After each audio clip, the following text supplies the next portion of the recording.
tech platforms, and much more, discussing all the trends and more. This virtual event will also look at the latest trends driving the change in consumer behavior and how it has impacted the industry's growth. Covering a gamut of areas across the entire digital ecosystem, this summit intends on bringing all the major stakeholders under one roof and conduct meaningful knowledge sharing exchange, which helps the industry in growing. We have an exciting 5 days lineup packed with some of the best names of the industries. Before we move forward, we request you all to kindly check the agenda for the day on Digital Brand Fair Summit website and check out the sessions planned out at the summit. We encourage our viewers to share the questions for the speakers in the comments and the events chat box. You can also share a perspective of the day through your social media accounts. We can be found at Facebook and IndianTelevision.com on Instagram and LinkedIn. Don't forget to use the hashtag DigitalBrandFest2022. None of this would have been possible without the tremendous support of our partners, and we would like to thank them all. Our presenting partner Woot, our industry support partners Interact, a product of GeoHaptic, Josh, and Pixis. This event is produced and executed by ITV 2.0 Productions. Now, let's begin with the Power Pack today. The first session, we would like to welcome Mr. Siddharth Shekhar, Industry Head, Telecom, Media, and Entertainment from Google for an exclusive industry keynote on decoding current digital trends. Welcome, Mr. Shekhar, and over to you.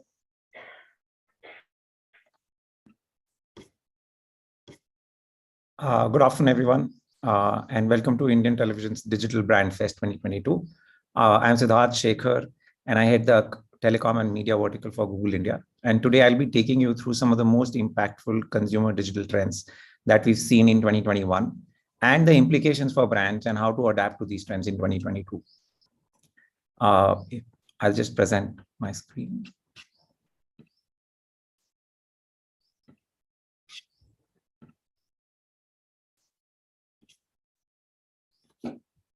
Yes, so I would like to start with a personal example where I've seen my parents taking to smartphones in the late 2017 and mostly using it to watch videos, social media, and obviously adding to the forwards we get every day on the family groups in the morning.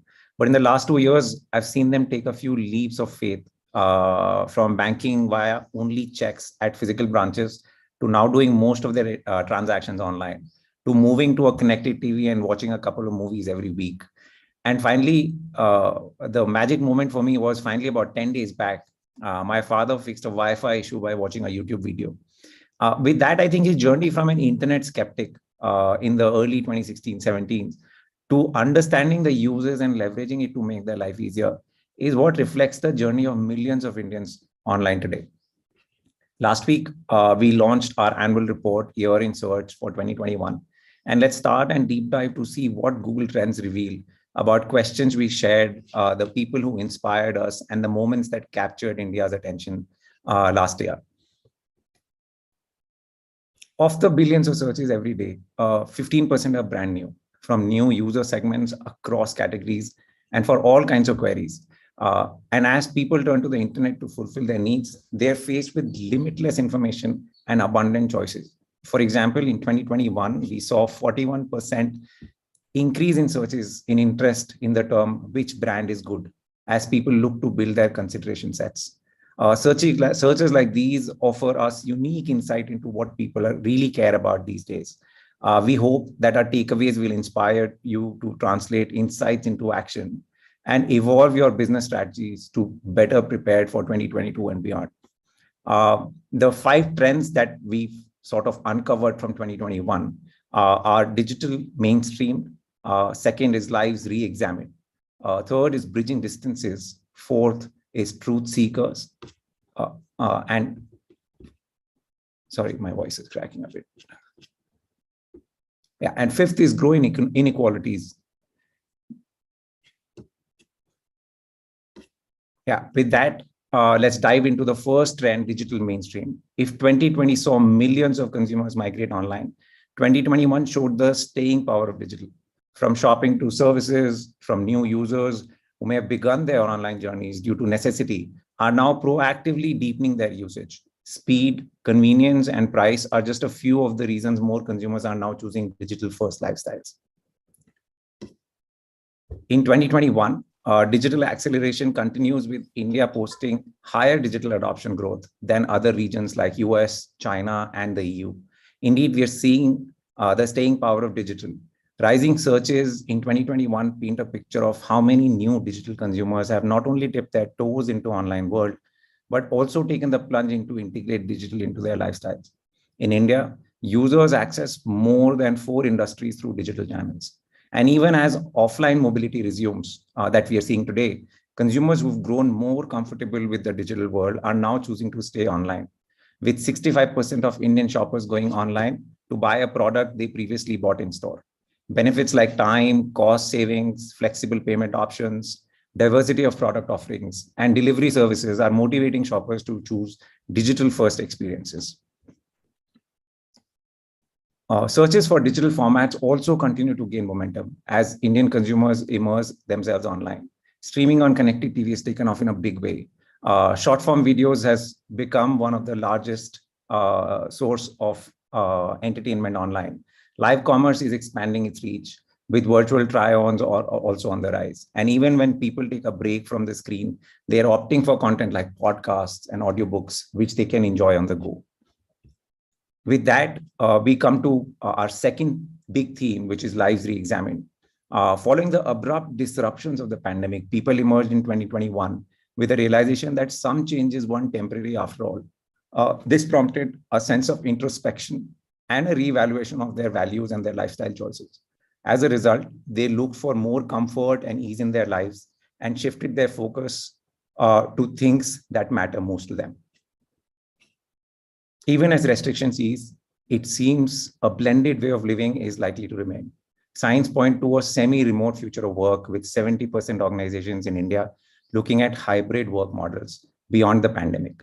Searches reflect this adaptation to a more flexible future for work and daily activities as people begin taking charge of their own time and space, particularly at home. Consumers today also view wellness through a broader lens, valuing physical, emotional, and mental health. As people reevaluate these lifestyle choices, we see introspection and consideration for holistic wellness and the good of their loved ones playing a bigger role in their decision-making process.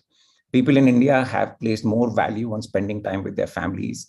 Some even see it as important than being financially secure or successful. This is echoed in searches with consumers looking for moments of quality time with their loved ones. And with that, it bridges rightly into our third theme, which is bridging distances. The third theme is what we discovered and has dominated lives of users, not just in India, but across APAC. As new COVID-19 variants emerged, it was clear that the pandemic is not over yet. And as people live with it, COVID-19 is still a top concern for people and consumers in APAC. In fact, people in India, Japan and South Korea and Vietnam feel more cautious about resuming normal activities compared to the global average. But fears of resuming in-person activities haven't overtaken the basic human need for personal connection and belonging. Regardless of physical distance, rising searches show us people will continue to find new ways to connect. The language of love is keeping up with the changing times. While people searching for new ways to show affection without in-person interactions, a recent survey showed that 63% of Indian respondents took to online for inspiration on how to celebrate differently amid the pandemic. And some have even found new brands to help them to do so. With technology is also enabling people to connect in innovative ways, sparking interest in virtual versions of activities such as group meals, escape rooms, and concerts. Even festive celebrations are going digital, with close to 1 in 2 Indians surveyed saying that they don't want to host events at home during the holiday season compared to what they did in the past. The fourth trend, and this is completely linked to the overall digital consumption in India going up, brand needs to keep updated on new trends like truth seekers. In 2021, pandemic exposed the dangerous consequences of misinformation, spurring governments across region to enact fake news laws. At the same time, public has become more aware of the spread of false information and are constantly looking to trustworthy sources. In a recent survey, 80% Indian respondents say it's now more important to find trusted source of information compared to before COVID-19 happened. Consumers today don't just check the list of ingredients on a label. They want brands to be accountable and transparent at every step of their value chain. Regardless of how much they trust a brand, consumers across all age groups will conduct extensive research prior to making their purchase. And consumers today expect to be reassured along the shopping journeys. Authenticity is a key issue on marketplaces for 31% shoppers surveyed for the result. And we see increasing searches for delivery tracking, official stores for popular brands. In India, 83% of shoppers are inspired to purchase from brands that provide trustworthy information. With that, I'm on to the last, but one of the more important themes that emerged is growing inequalities. Dubbed as the inequality virus, the pandemic has exposed many societal fractures along the lines of wealth, race, and gender. To overcome these inequalities, people are searching online for solutions to help themselves and their communities. Their searches range from unemployment benefits and buy now, pay later financing options to topics on discrimination and rights, reflecting their interest in social issues. Unfortunately, not everyone has equal access to support systems they need. The world's growing reliance on technology means it's crucial to equip people who need it the most. Searches show anxiety that consumers face when transacting in a foreign language. In fact, up to 40% of consumers won't consider making a purchase unless they can access information in their local language.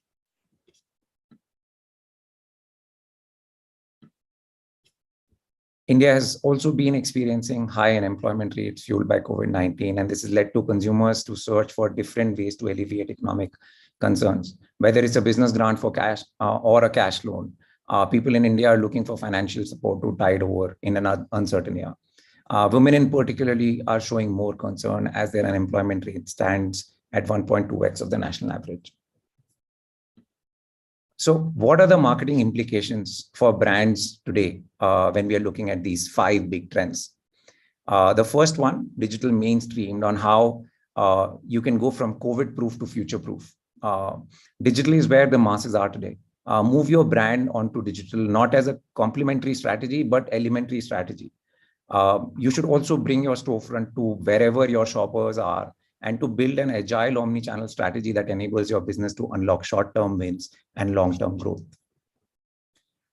Second, lives re-examined. You should try and put your brand back on the table. Ensure your brand makes it to the list of the brands that the consumers are considering or reevaluating their options. Consider owned and D2C channels like a brand.com or an app property. It enables you to build a bespoke brand presence and experience. And not just external, this is also an internal, managing internal stakeholders also important. During these times, we've seen people reevaluate what they do at work and how they are re-looking at what is important for them in their lives. The third theme, bridging distances, tapping into the emotional value of digital. You can build customer love and loyalty by consistently delivering at each touch point. Not everyone prefers in-person experiences, especially during the pandemic. Consider the value of virtual channels to complement or enhance physical experiences. Even invest in ad creatives, connect and inspire to bring your brand and products to life. Ensure ads showcase your brand and can help people in their everyday life in a very authentic way. The fourth theme, truth seekers. How do you tap into trust and brand equity?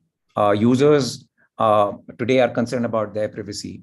So use of first-party data responsibly and effectively to find the right balance between privacy and personalized interaction that consumers prefer. Prepare your old digital ads ecosystem for a future without third-party cookies. Consider full implications for your company values on building purpose and trust with consumers. And we've seen in research as well that purpose as a contributor to brand equity is 10x more important in India than any other country globally. And the last one,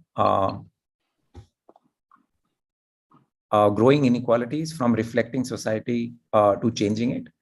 Don't let language be a barrier. Engage your audience with a full experience that conveys your brand reputation and trustworthiness. Help close technical, financial, and accessibility gaps. Keep in mind, not everyone is as adept to the internet as they come online. And build more inclusive marketing strategies that benefit both people and your bottom line. With that, I'll close the session. The full report for this year's Year in Search report is available on our portal thinkwithgoogle.com. Thank you, and I hope you enjoyed this presentation. And if you have any questions, you can reach out to me on LinkedIn or my official ID, sidshekhar@google.com. Thank you.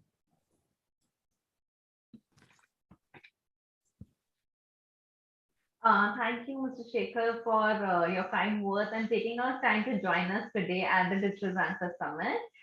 When we now move on to the first panel discussion of the day on human X machine. And for the session, I would like to invite Mr. Bharat Arora, Country Manager India from Taboola, Mr. Nikhil Kumar, Vice President India and SEA, Media Smart and Agri Company, Mr. Mehul Desai, India Country Head, VP Engineering and Operations from Integral Ad Science. We have Mr. Rohan Sinturi, Head of Digital Services from Havas Media Group India, Mr. Sandeep Shankar, COO, Amit India. And this session will be moderated by Mr. Anil Manwari, Founder, CEO and Editor-in-Chief from IndianTelevision.com. I welcome you all and over to you, sir. Give me a second while I set myself up fully. Give me a second. I'm sorry. I'm one of the incorrigible people who has not set himself fully for the first time in so many sessions that I've been conducting. Give me a second. Add image. There's always a first, right? Now I'm set up. Hallelujah. Praise the Lord. At last. So this is an interesting session that we have on board. Not as interesting as my long hair, but definitely interesting as far as the luminaries that we have over here. And let's hope we can make sense of this human versus machine, or human and machine, or human X machine, however you want to call it.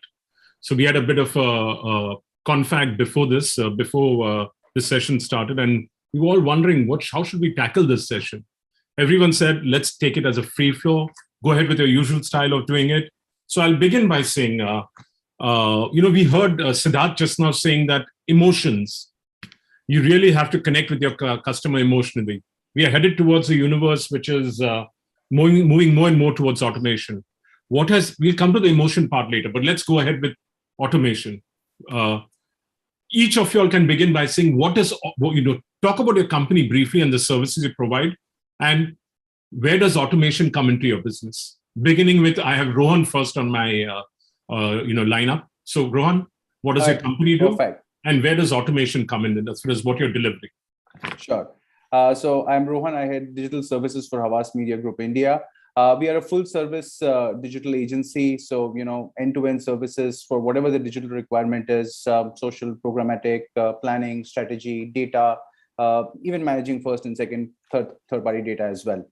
But I think that's quite a short note about the agency. And, as an agency, we have always believed in three things. We believed in connections, context, and content. We believe that it's important for every agency to, definitely look at these three things. Are you getting your audience right? Are you getting them in the right environment? Are you creating the right content for them?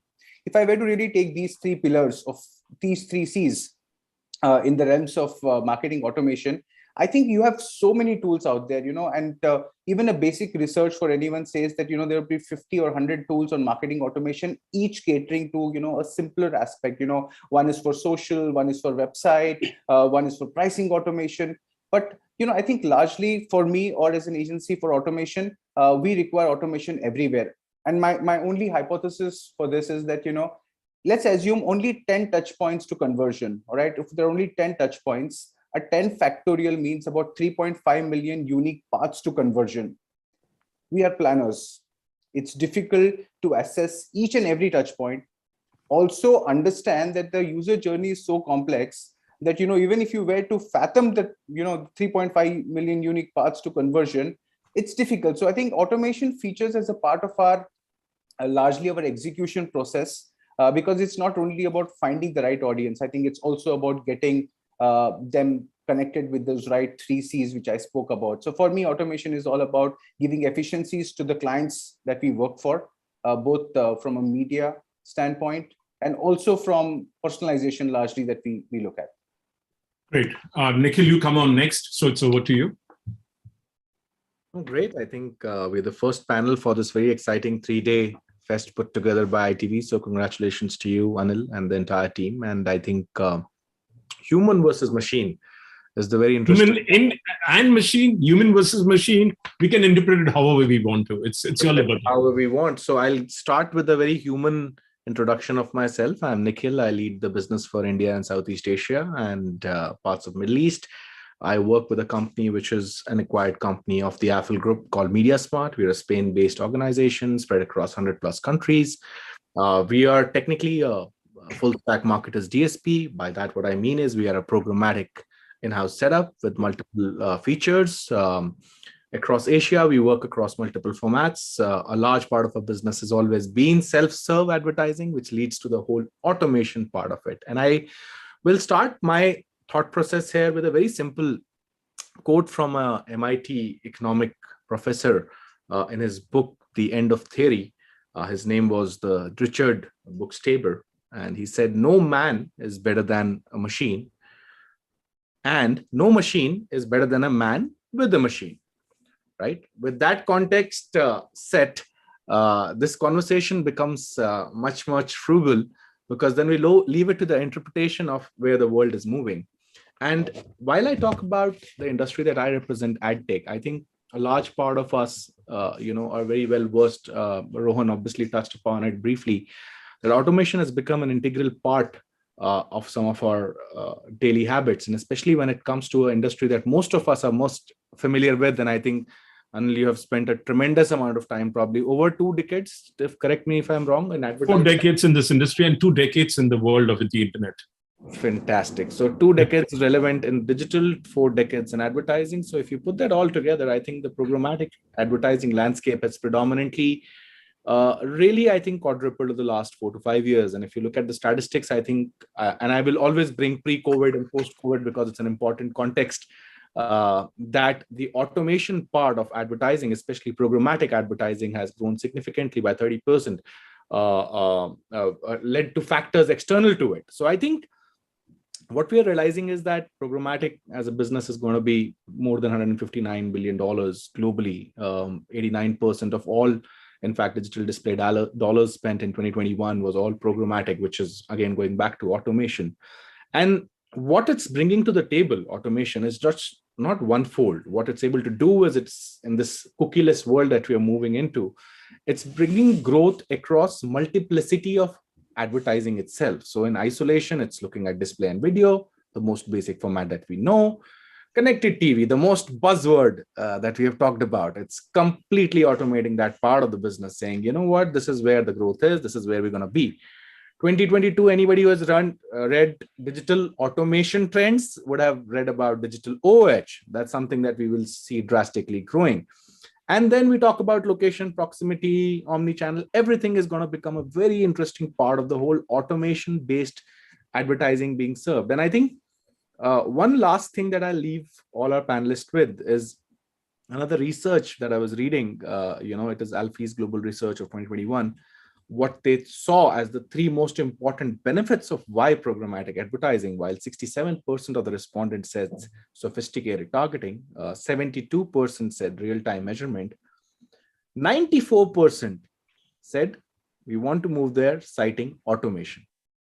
And that's an exciting point that left me with this, making a note of this, is that this is where the world is moving at. And I think if we don't catch up to the trend, we either flow with the river or we get left behind or sidelined. So those are my thoughts on it. And back to you.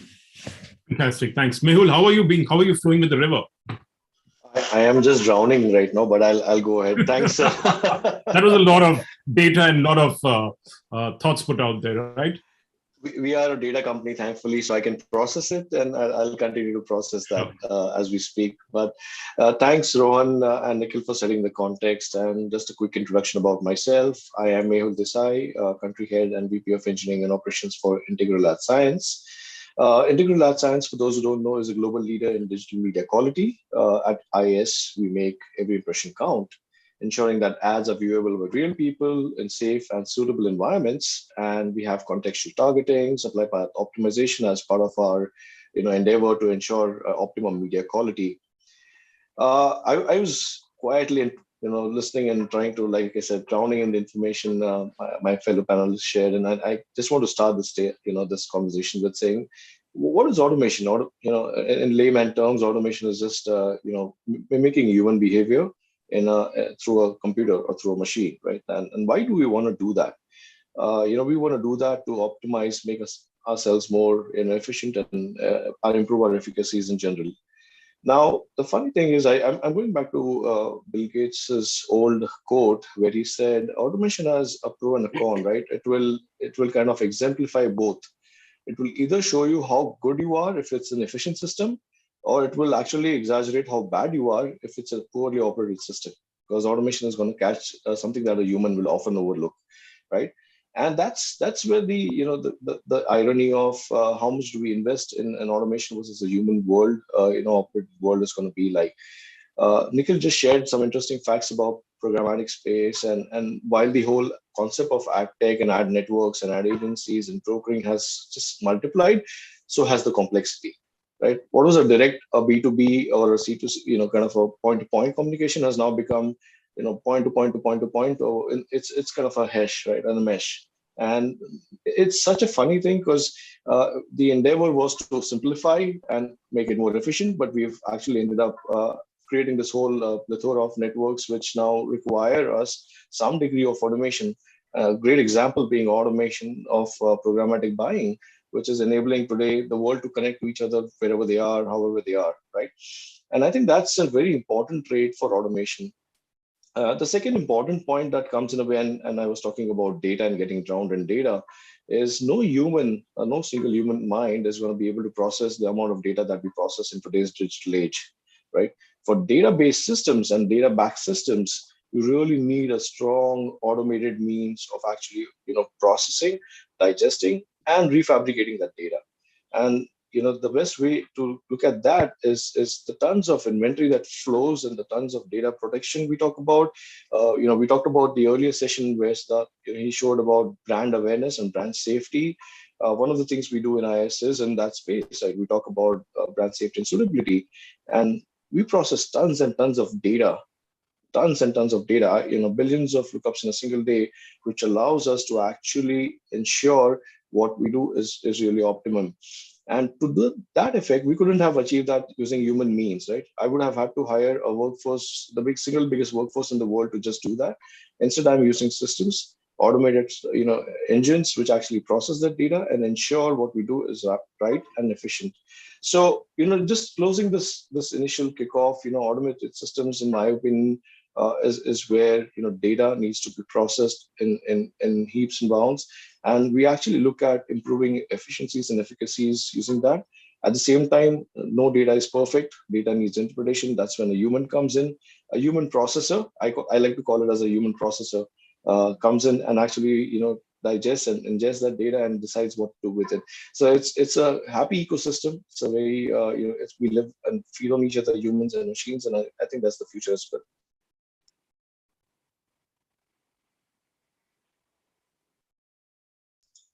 Back to you, Anil. Sorry, I was mute, and I've already told. Salil, over to you. I'm not going to waste my time talking. You'll all heard him. And finally, Bharat can step in when Salil finishes.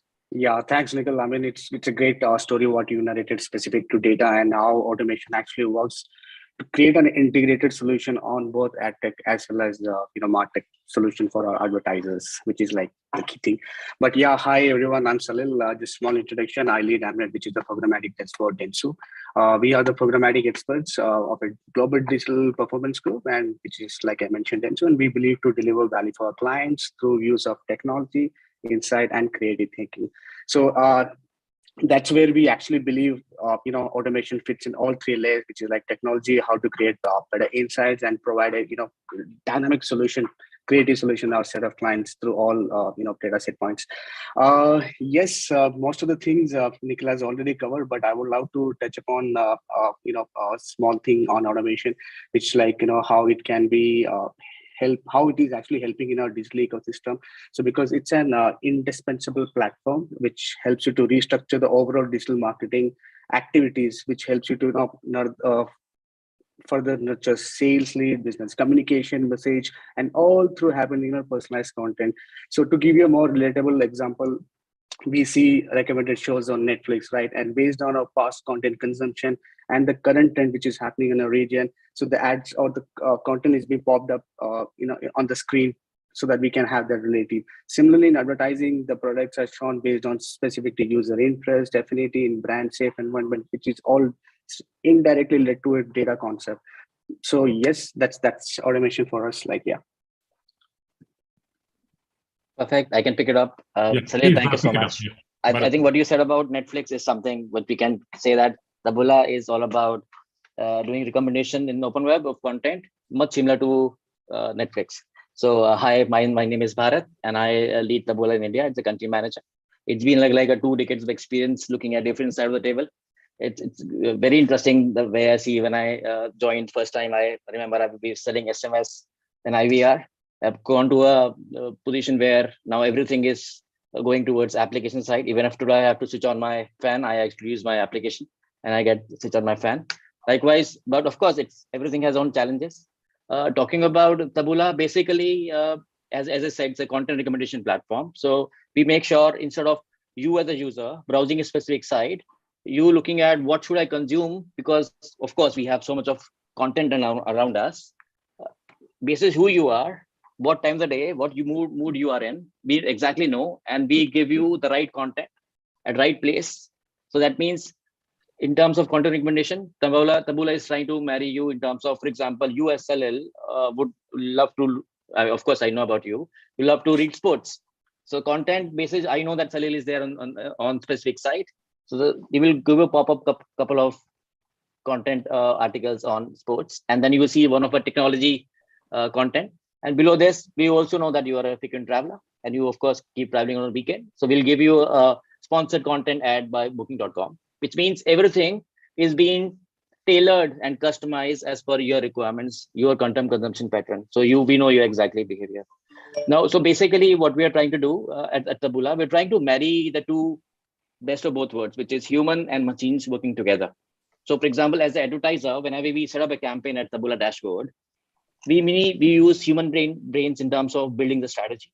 When we have the strategy, we set up the campaign, and then we reach up to the platform to manage everything. So for example, at Taboola, we have something called Smart Bid, where we don't have to put across that, for example, Anil is coming to a specific site, and I should give him CPC of 5 rupees basis of his likeliness to click on ad and convert. Salil, for example, for example, I know that he's a frequent traveler, as I said, that we give you 10 rupees click basis your likeliness to click on an ad. So amazing, every person is being treated very, very differently. And it's like a one-to-one interaction, even if you're doing on a internet, which is like a WWF. But we know exactly who Salil is, we know what he consumes. And then we set up a campaign, you look at the data, you click on it, we look at data insights. Now again, human comes in. Human look at, for example, if as advertiser, we put across certain creatives, which needs to be looked at. For example, in India, we don't have English only. We have 22 or so many languages that we look at. Now, somebody cannot look at from machine side, let's say Hindi or different languages. So we need humans just to make sure that it is not translated, it's localized. Otherwise, the machine will lose the power of looking and processing the data likewise. So after this, of course, we have a lot of data and insights of any of the campaign that we do. And then we, of course, introduce again human, which makes sure it processes the data and build the learning out of it. So it's a combination of recommendations come from machine and human. And I think that should give rise to the better efficiencies, happy customers, better ROI, not only from a conversion perspective, but lifetime value of a customer will increase because their pattern towards spending time specific site or specific will be much more higher. And then of course, then we have happy customers on the day. So basically, this is how we're saying I think marriage of the two things is always workable. Yeah, so I'm going to continue asking another question now after this. And I'm going to go in reverse order now. So you'll have to bear with me. Nikhil, you'll take a little while of coming, getting a chance to speak. So in terms of, you said that you're customizing it based on what I like, etc. So tell us some of the best practices which you've set in place on behalf of certain clients, and where you've used automation, some of the best practices, if you can share that with me, Bharat. Sure. Thank you, Anil. That's a beautiful question. I can say that I was giving example of how Taboola we do, reaching out to customer one-on-one. So I think one of the best example is, so we got a campaign, for example, I'm just giving you India, say Nissan, and they would like to launch a specific campaign. And then we know that Salil is or Anil is primarily browsing in India, say NDTV as a page. Now, exactly as I said, we know who Anil is, and he is browsing, and what are the key things. Now you're going to a specific site, say NDTV sports page. And we also know that you're a sports lover. What we do is automatically, once we set up the campaign and you put as your target audience, machine will identify you and saying that you are possibly looking at like a football as a content, will or on the fly will customize and change everything in the background, and the creative that you see is very personalized with a football talking to you in a sports manner, which is in the right environment. So we are saying we are talking to a user at the right time and with the right environment with the right creative, and we exactly know that which geo of course you're based at. Now we are talking to you, and we also know your behavior pattern in terms of which funnel you are lies right now. Have you ever come to a site before? Have you clicked this before? Basis what you have behaved in the past will give you CPC likewise. Now, if you look at you as a user, which you more happy because now you are in the right context, and the ad is giving you, so your eyeball's gonna be there. There's a possibility that you would love to understand. I want to click it because it is something that talking my language. And then there's of course, for an advisor side, they are not. It's very because it's native environment. They are not introducing. They're not giving any specific environment to a specific user in a bad, and you are reaching at the right location with the right messaging. So conversion is more. The ROI is so more. I want an example which worked very well for you all, and one which didn't work. I think which worked is, I think, all of the brands that come to us. So if you understand from Taboola perspective, so we have two sides. One is our branding campaigns. Their objective is, and then of course their performance campaign, which go down the funnel. Both the sides, let me give you an example of performance campaign. So for example, if we have a brand, again, let's take example of Nissan. You are there just to make sure that you have to sell your car. Okay. So what we do is we customize everything in such a way that you are browsing, as I said, same example, you're browsing an NDTV, you're looking at technology page. So we have everything talking about technology about Nissan car. Then you will browse the Nissan, you will go to the specific site. We know which funnel you have dropped in. We'll give you retargeting saying that you love to understand the technology behind the power behind the Nissan car. And then eventually we get the data. And basis the data, we revolve around, give you the personal messaging. So I think I don't have any specific example. Like I think every brand that comes to us at Taboola, make sure that we give them understand their KPIs, their objective, understand their expectations, and then of course optimize the campaign through AI likewise. So something which didn't work for you, your best, not so best case of use of automation. I think don't tell me you're perfect. No one is perfect. It keeps happening a lot of time, of course. For example, I think one of the campaign that we got from Mnet itself, of course, I'm saying because Salil is in front of me, so I can say that we got this campaign. A lot of time we in terms of we saying we report specific data, and we saying the number of conversion came through Taboola is say X, and then advisor come back to us, it is not X, it is minus 20% less. Because I have so now I can't find a machine because it's because of integration. Is not perfect anywhere.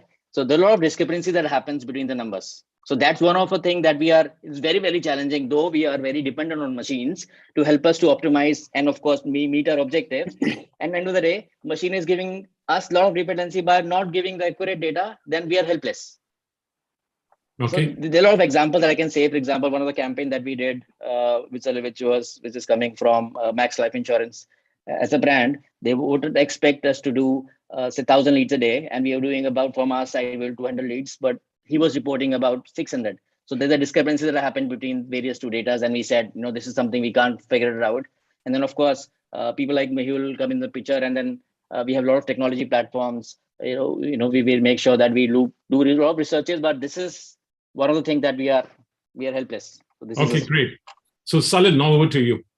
Yeah, I think from a single stack, it's a great narrative. But as like I said, as Amnet, as Densu, we are a tech agnostic company, and we actually work with multiple stakeholders in the ecosystem.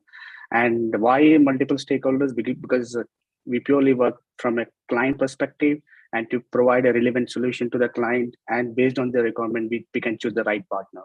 So I will not narrate anything specific to any brand or any tech, because, like I said, we work with all the partners. So every campaign has worked well, and you've got returning clients, nowhere clients that bugger off.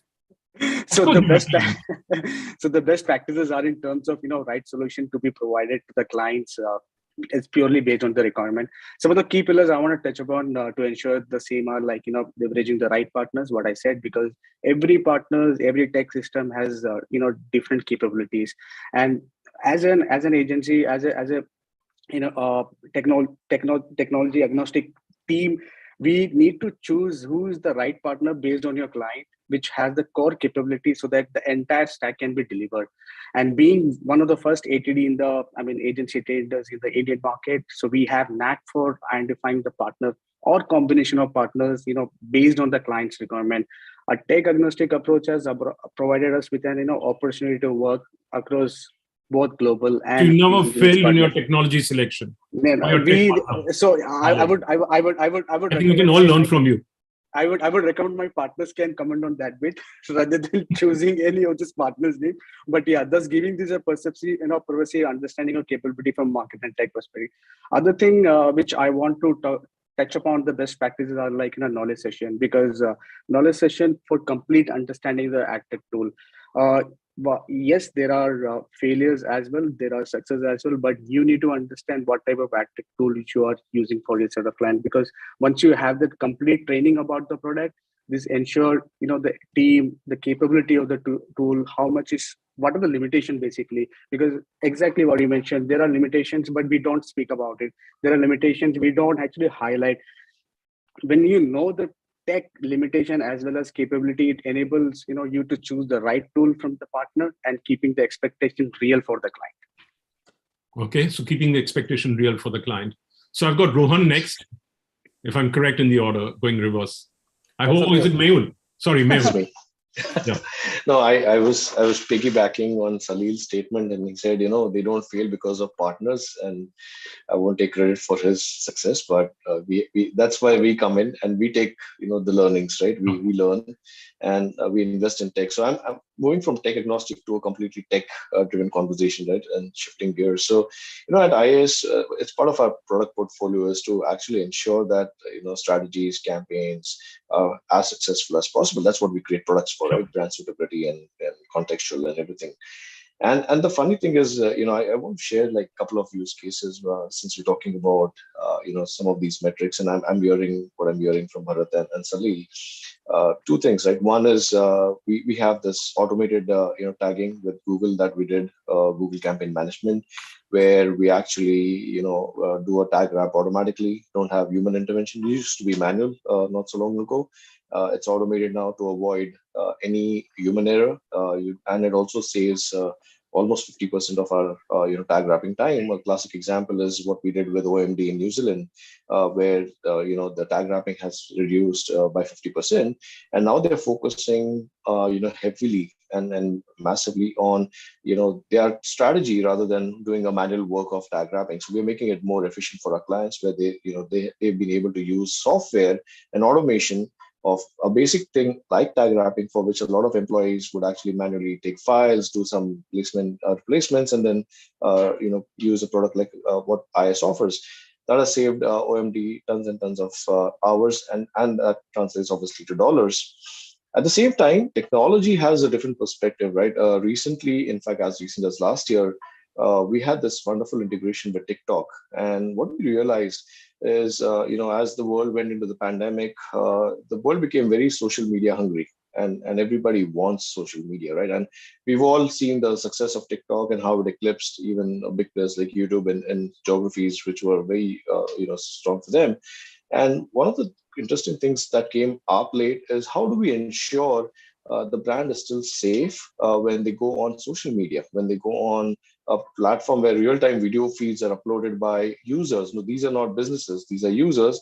But at the same time, you don't want an ad showing up against content which is debatable, which is not safe. You want to put a chocolate ad and an ice cream ad next to a children content, right? You don't want to put it against an adult content, as an example. So what we did and we saw it as an opportunity, right? Everything is a challenge, opportunity, or threat. The first reaction is obviously this is a threat. How do we take care of real-time social feed? It's too much of work. It could be a challenging, or technically there's a lot of data to process. How do you measure stuff which is real time, right? There's a video being uploaded by people like you and me on a social media platform. There's no guideline. There's no guardrail on this on a video like that. The third thing that comes into play is obviously making it as an opportunity, and that's what we decided to invest in. So what we did last year is we invested in real-time video classification. So every time a video is processed, each image, each text, each video frame is analyzed bit by bit, to the extent that we ensure that the video is safe for the advertisers to actually put their ads on, right? This is a classic example of what would require, again, a huge workforce sitting and watching like in the old days, we had the censor board. We still have the censor board in our industry, but they sit and then they start rating. Oh, you have to pixel matching with this, pixel matching. Absolutely.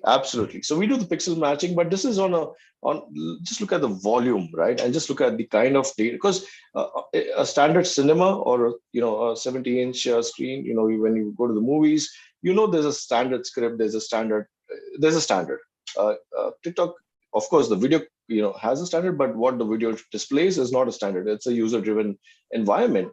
So what we did is ensure that how do we get some of these classifications in a real-time environment on a social media like TikTok, which is the most popular, one of the most popular social platforms in the world, in a time where TikTok became the biggest reach because everybody was locked down at home. They were sharing videos about recipes, about exercises, about everything. And when you do that, the point that we heard from Bharat about contextual also comes in, right? You want to show an ad related to weightlifting or something around gym equipment when a TikTok video is about, say, a gym, right? Or somebody is doing some heavy lifting over there. So that's where the power of technology came in. Otherwise, what would happen in the old days in the censor or film industry, or where we talk about even video classification, is you would have a bunch of data annotators who will sit and watch frame by frame. They'll rate the frame, right? It's like going and doing tagging on every frame. We're not doing that, right? It is automated, it is seamless, and a one-time investment which now everybody can use. So this is where we actually learned a lot about how we structure our data models. I wouldn't say there was any failure in this, but it was a learning curve, because the kind of video quality for geography, the kind of video types, because there's no standard, like I said, right? I sound repetitive, but that's the reality, where a social media platform, there's no universal guide saying this is how a video should be, right? So we were learning on the fly. That is when the power of data science came into play. That is the power of tech that came into play. And it was quite a bit of learning, thanks to which today we don't have to, have the manual intervention, right? And that's where a lot of this has actually been an opportunity of automating something as simple as data annotation on live feeds, and ensuring that this is a scalable model going in the future. And also keeping safety in mind. Great. I'm sure there are engines coming up which will also recognize audio while they're recognizing video as well, not just video, not just pixels. But let's move on to Nikhil now. Yeah, let's move on to Nikhil now. It's his turn to give us some best case use studies and some of the worst case use studies. Yeah, I thought you'll forget the latter part of the question, especially this is the part where Anil props up a question which was not a part of the syllabus. But interesting nonetheless. I think credit to Bharat for handling it really well. But I think the best case use scenario for me would be, please log on to my platform and check it yourself. We are a programmatic setup, and I think we talk about intuitive UI, we talk about high-tech reports, audience insights, just the sheer convenience of running your campaigns with the least amount of human dependency is where we come in. And I think it's interesting the point that you brought up on what could be the worst case scenario without really naming a brand. I think Bharat really addressed it. He actually nailed it right on the coffin, because I think what automation to you versus what automation to me And we are two different worlds, which is where obviously Mehul comes in somewhere centrally managing it, and then Salil and Rohan probably play the part of again managing what represents best what. But we also live in the world of walled gardens, and there are sometimes where automated and automations across multiplicity of very different organizations do not gel together, which leads to a tremendous amount of disproportionate discrepancies, which goes back to somebody challenging the status quo of saying, I should not automate this. You know why? Because I suffered a ridiculous loss of X percentage on my media dollars, because this percentage in a post-mortem, by the way, not probably in real time, probably in a post-mortem resulted in an X percentage of loss. I'm specifically not taking names or platforms. So I think that is always a worst case scenario. And the worst case scenario is not one in this particular world of digital advertising that we live in.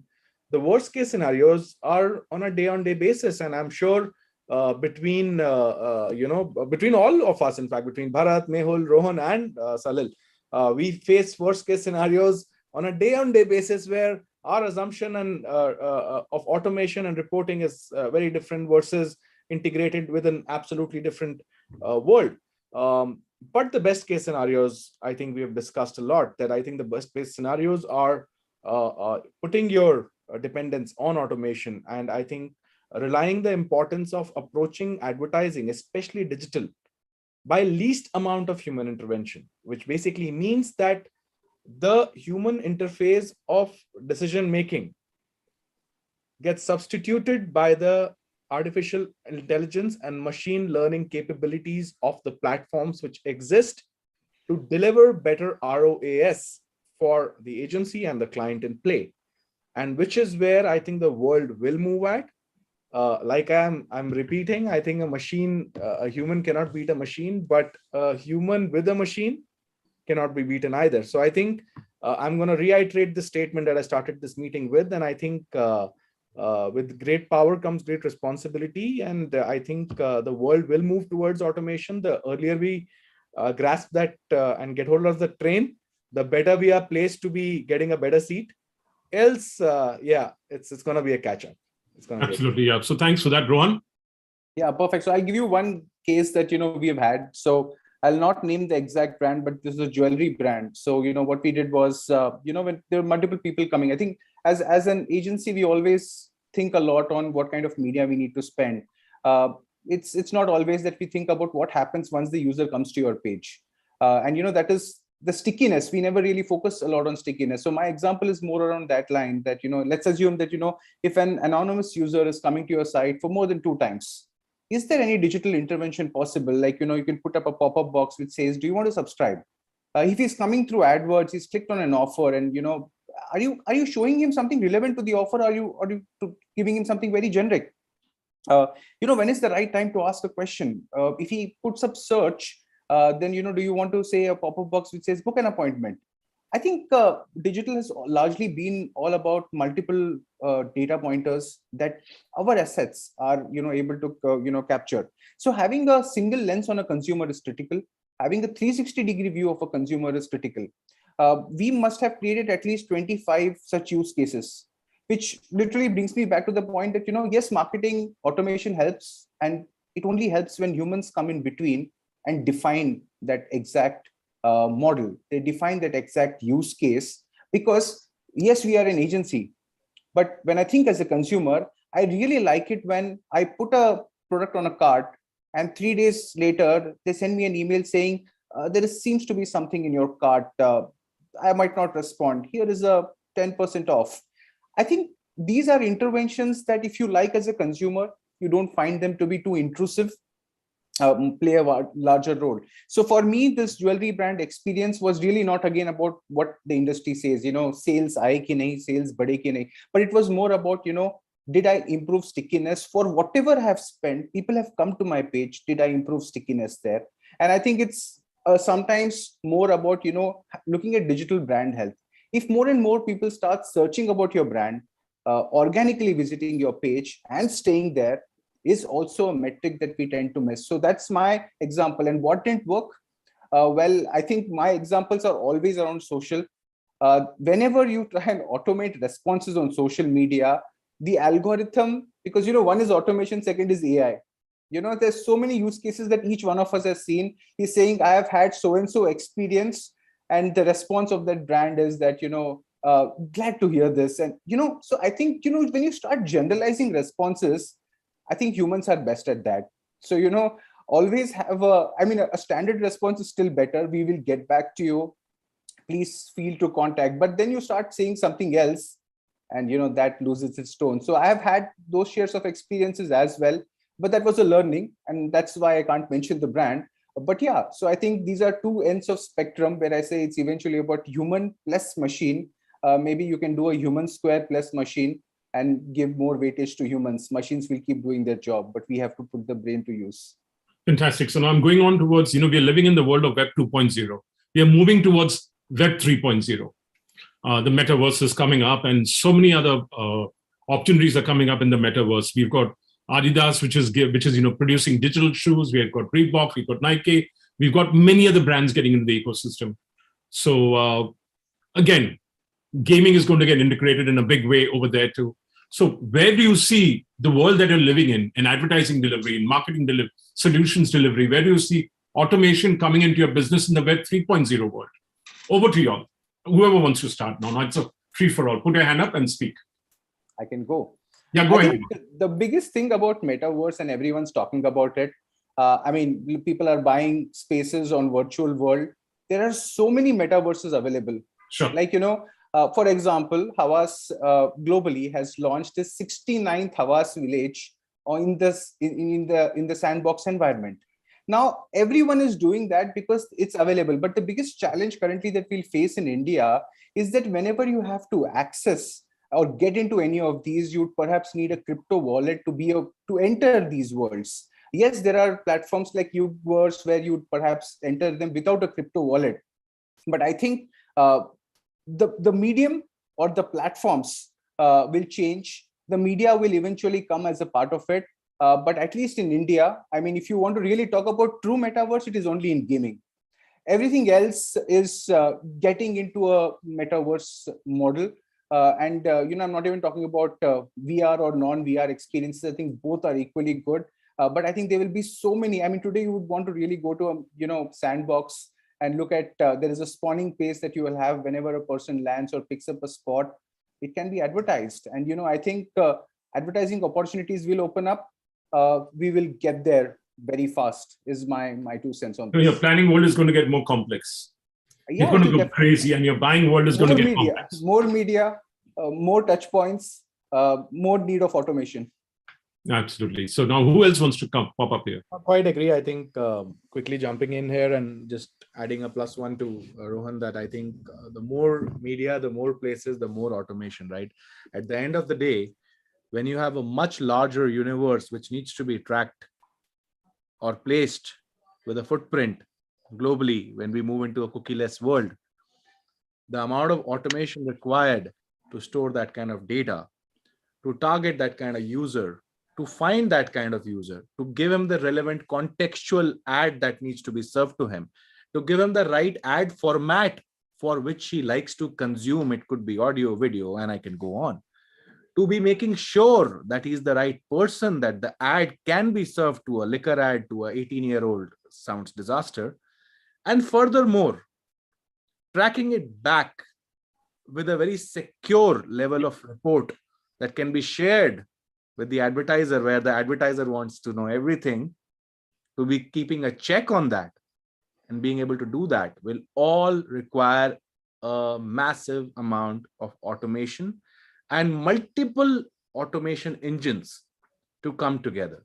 Otherwise, it is always going to be that question that you asked us, which is, what was the worst case scenario? And I'll say, yeah, this one, which is about to come in the future. Yeah, but I think it's going to be a new beast which is going to emerge, which is going to serve that market as well. Where there is opportunity, there's a business to be created. Like Mehul said, there is always, if you look at 5 years back, how many install ad fraud companies did you know of? Yeah. How many do you know now? That's the size of the growth in performance marketing spends, and that's the size of growth in the guys who call performance marketing frauds. Where there's an opportunity, there is a threat and an opportunity to create a larger business. So automation is the way forward. Yeah. Who else? Absolutely. I think one thing I'm worried about as a user for this technology is about data and privacy. We are sitting on, there's too much of data, not about behavioral, your email IDs, your mobile numbers. We talk about known PII.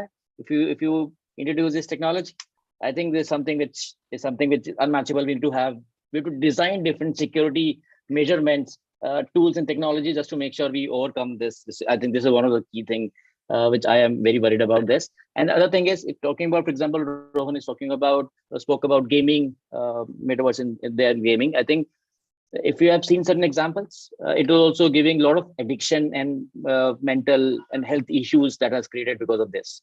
Because now your identity is something else. And we have seen a lot of use cases where people are getting depressed and they have a lot of anxiety issues because of not handling it properly. I think responsible gaming towards this technology is something which is, I think, second thing which I will vouch upon. Very, very important. Yeah. Mehul, you want to step in or you have nothing? Yeah. No. It will be a shame if a techie like me doesn't talk about technology, right? So and also opportunities in ad tech and in martech coming in that space, because you may not be selling the same physical product. You might be selling a digital NFT which he has to pick up, or it could be an asset which he has to pick up in the metaverse. Exactly, and like it or not, metaverse is here to stay. It's an opportunity for all speaking here, right? It's I don't want to even quote the billions of dollars that has been shared on the table, saying that's the market we are looking at, and just the fact that the 2 years of pandemic has accelerated its growth exponentially. It is exponential growth in that environment. A great example beyond the usual work of gaming is the real estate industry in our own region, where Magic Bricks or a Prop Tiger would not actually show you a flat on a metaverse. Now you can even see apartments and housing projects. Since you were in the lockdown, the only way you could see opportunities of buying real estate was in a metaverse environment.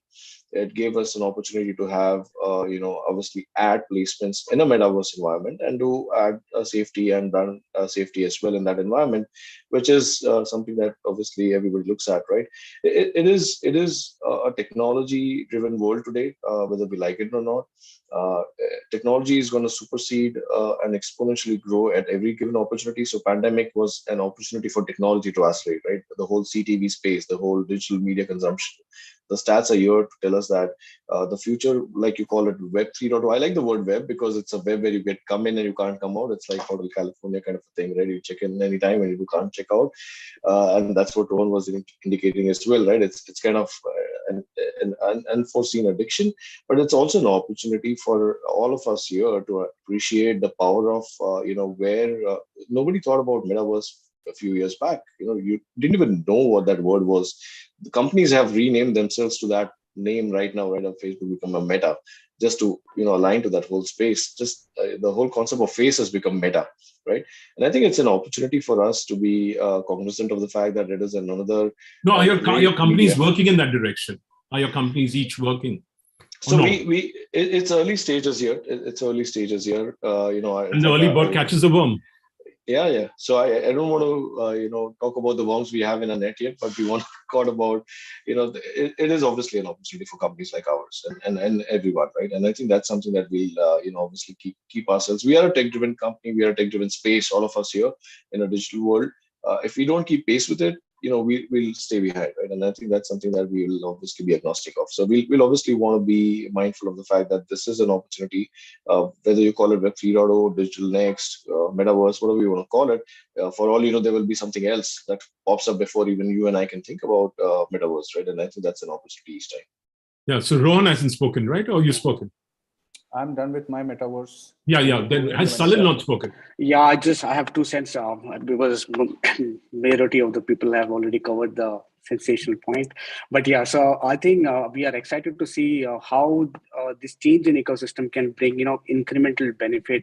When I say incremental benefit for advertisers, platform, and anything which is just to the entire digital ecosystem, and more importantly, benefits in terms of both effectiveness, which is like how are we using this platform technology to do the right things, which is like cater to our need or the advertiser, and bringing more efficiency, which is like doing it in a right way. So that's will I mean, we'll see how it's going to change and give us a kick in terms of creating a new ecosystem which is like adapting to the new changes course. Okay, mine was an extreme, the metaverse. I think there's some runway for that, still a lot of runway.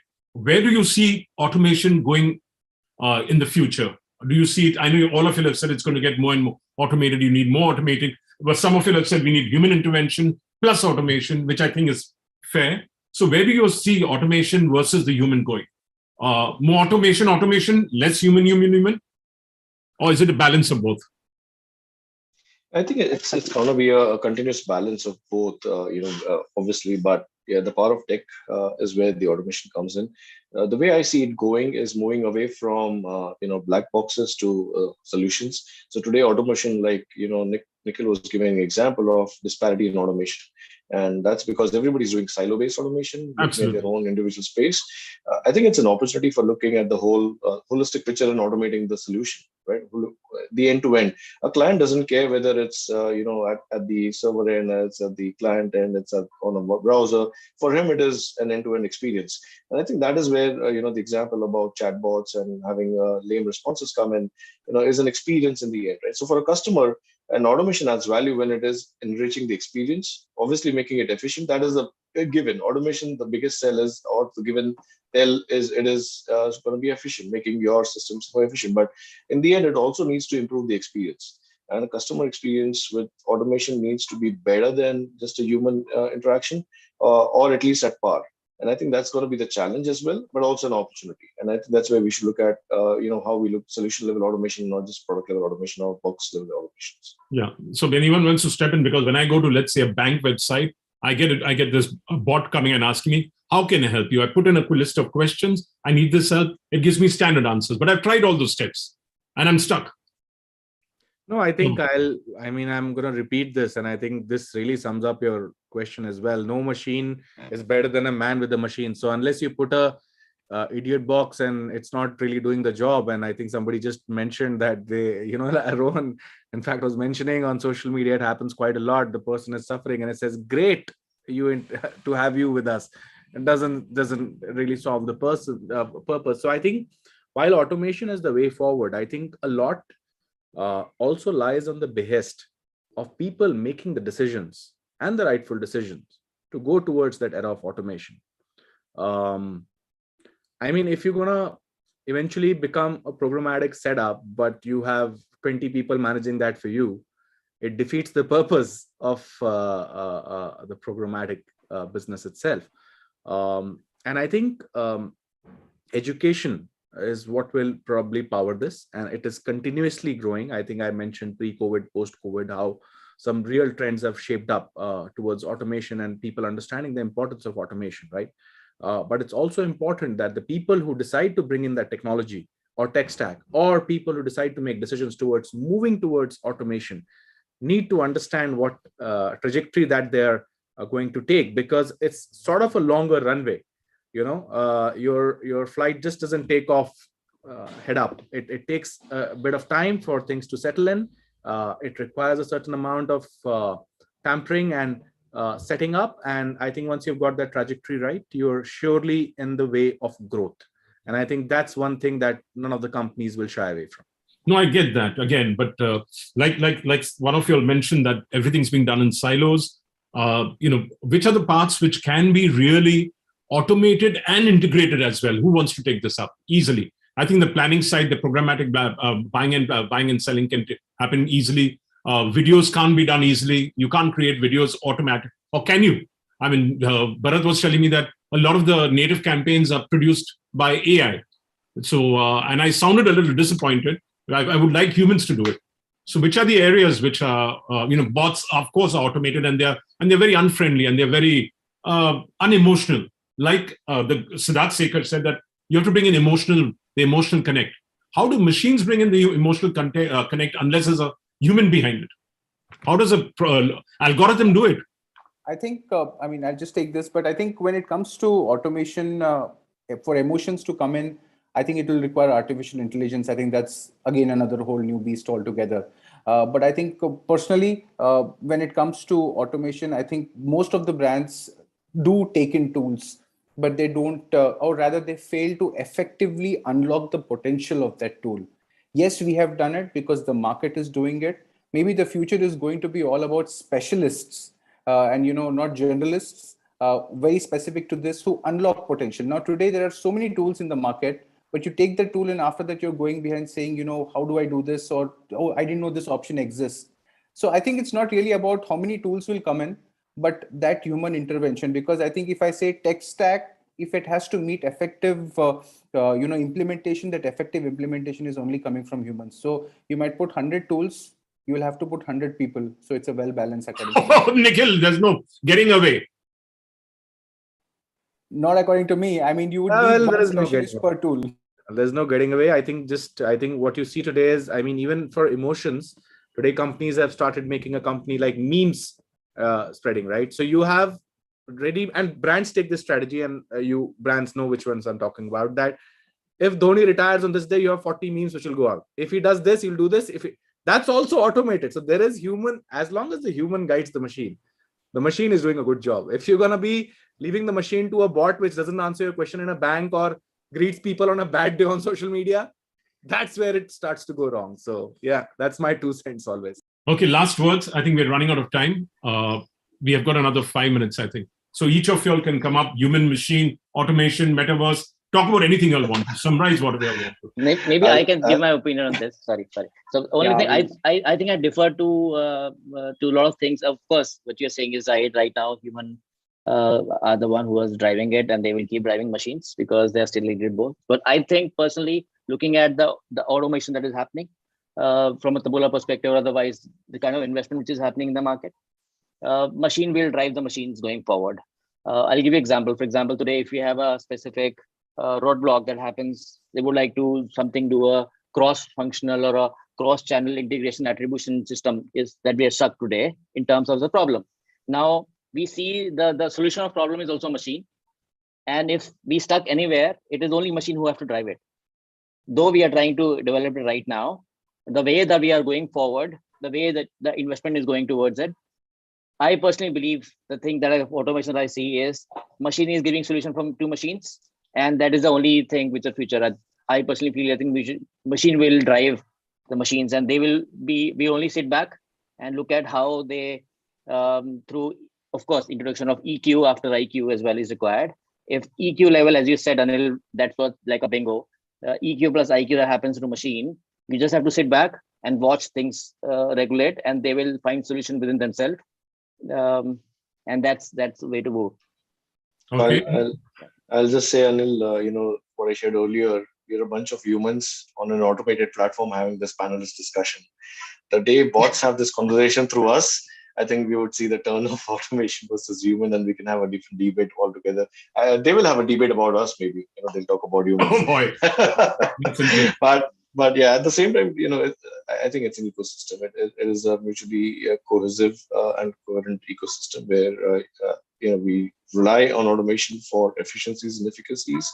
We still rely on humans to decision making trees, or a simple example is when a car is running out of fuel, a car is not going to find a way to a petrol pump, right? You're going to need a human to drive it to the petrol pump. Even a Tesla needs a drive to the station. The day that becomes automated, that's when we are talking next gen. So it's a what's something happening. If you look at it fridges, indicates, if you're looking at fridges where your particularly the weight of your vegetable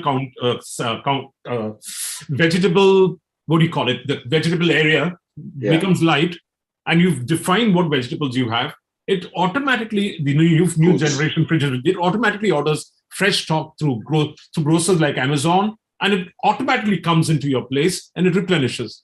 So there is that aspect happening. Yeah, but not without human intervention. If your fridge, Anil doesn't like, a certain vegetable, he doesn't like beans, the fridge is not going to order beans because he knows your context. He knows the user, he knows the consumer, right? So, but I have programmed it based on my likes already. Yeah. I have done it. Absolutely. So it's a cohesive system. I think it continues to be for some more time. We will wait and watch. I think when the times turn around and automation takes precedence, it will continue to be an evolving story.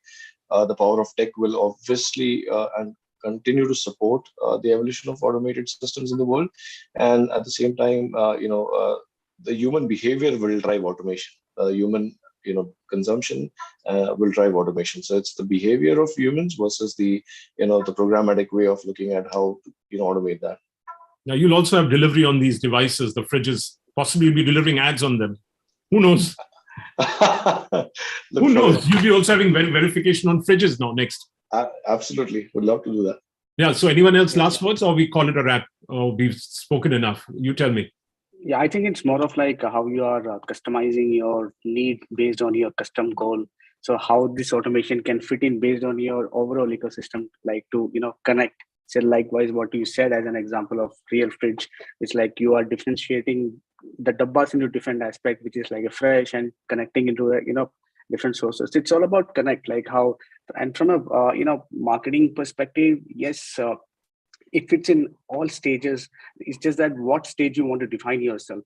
Is it from a campaign perspective, or even from a creative perspective? So there are different tools which can be plug and play and create that automation model for a marketing solution as well. Yes, human intervention is very much needed, but having said that, yes, it's a hand-to-hand working solution which need to be defined. Okay. Anyone who hasn't spoken, last words, or everyone's spoken? Rohan? I've done. You're done. I think yes. Sorry if I bored you all a lot, but I thought it was interesting, and we went wild and we went free in our thinking. Thank you very much, all of y'all. I found it interesting. I hope you all did too. A freewheeling discussion. It's been a pleasure, and a good evening to all of y'all, and good evening to all the viewers. I believe thousands are watching this. Thank you for being a part of this session. Have a great evening. Thank you very much. Thank you. Thanks, everyone. Thank you. Thanks, everyone. Thank you, all the speakers, for such a mind-stimulating discussion. And well, now we move on to the second panel discussion of the day on SMS, notifications, and WhatsApp marketing.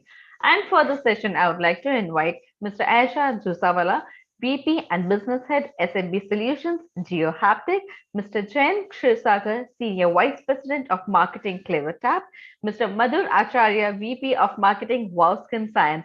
That was actually until today, but now he has joined Lenskart as a Vice President of E-commerce. As digital is moving rapidly, so are people. Next, we have Ms. Priya Patankar, Head of Corporate Communications from PhonePe, Mr. Ritesh Ghoshal, Chief Business and Marketing Officer, Softil, Mr. Suchit Sikaria, Chief Business Officer, Sugar Cosmetics.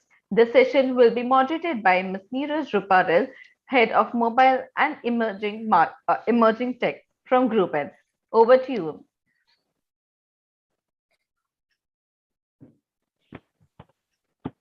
Sorry, I was on mute. Hello, everyone. Good to see you all. I think we've been having a lot of discussions. I missed out on chatting with Suchit. So good to see you guys. Finally, all of you. It's a very interesting topic which we have for the day. And rightly so, I think all of us coming from that SMS era, 2006 and 7, we used to weave in a lot of campaigns on SMS and broadly on voice, using SMS as a channel to broadcasting, wide participation, running a lot of campaigns. I still remember one of my campaigns on Lays How World Cup Jao was like on pack, message a number, and that SMS string gets invoked, right? So from then, the entire industry and the ecosystem got completely evolved, and there's tons of work which has happened in that system, from MMS getting transported to SMS getting transported to Unicode SMSs, MMSs, and now we are talking RCS with WhatsApp taking a leapfrog now, 420 plus million active users in India, and pretty much dominating the social wave out there.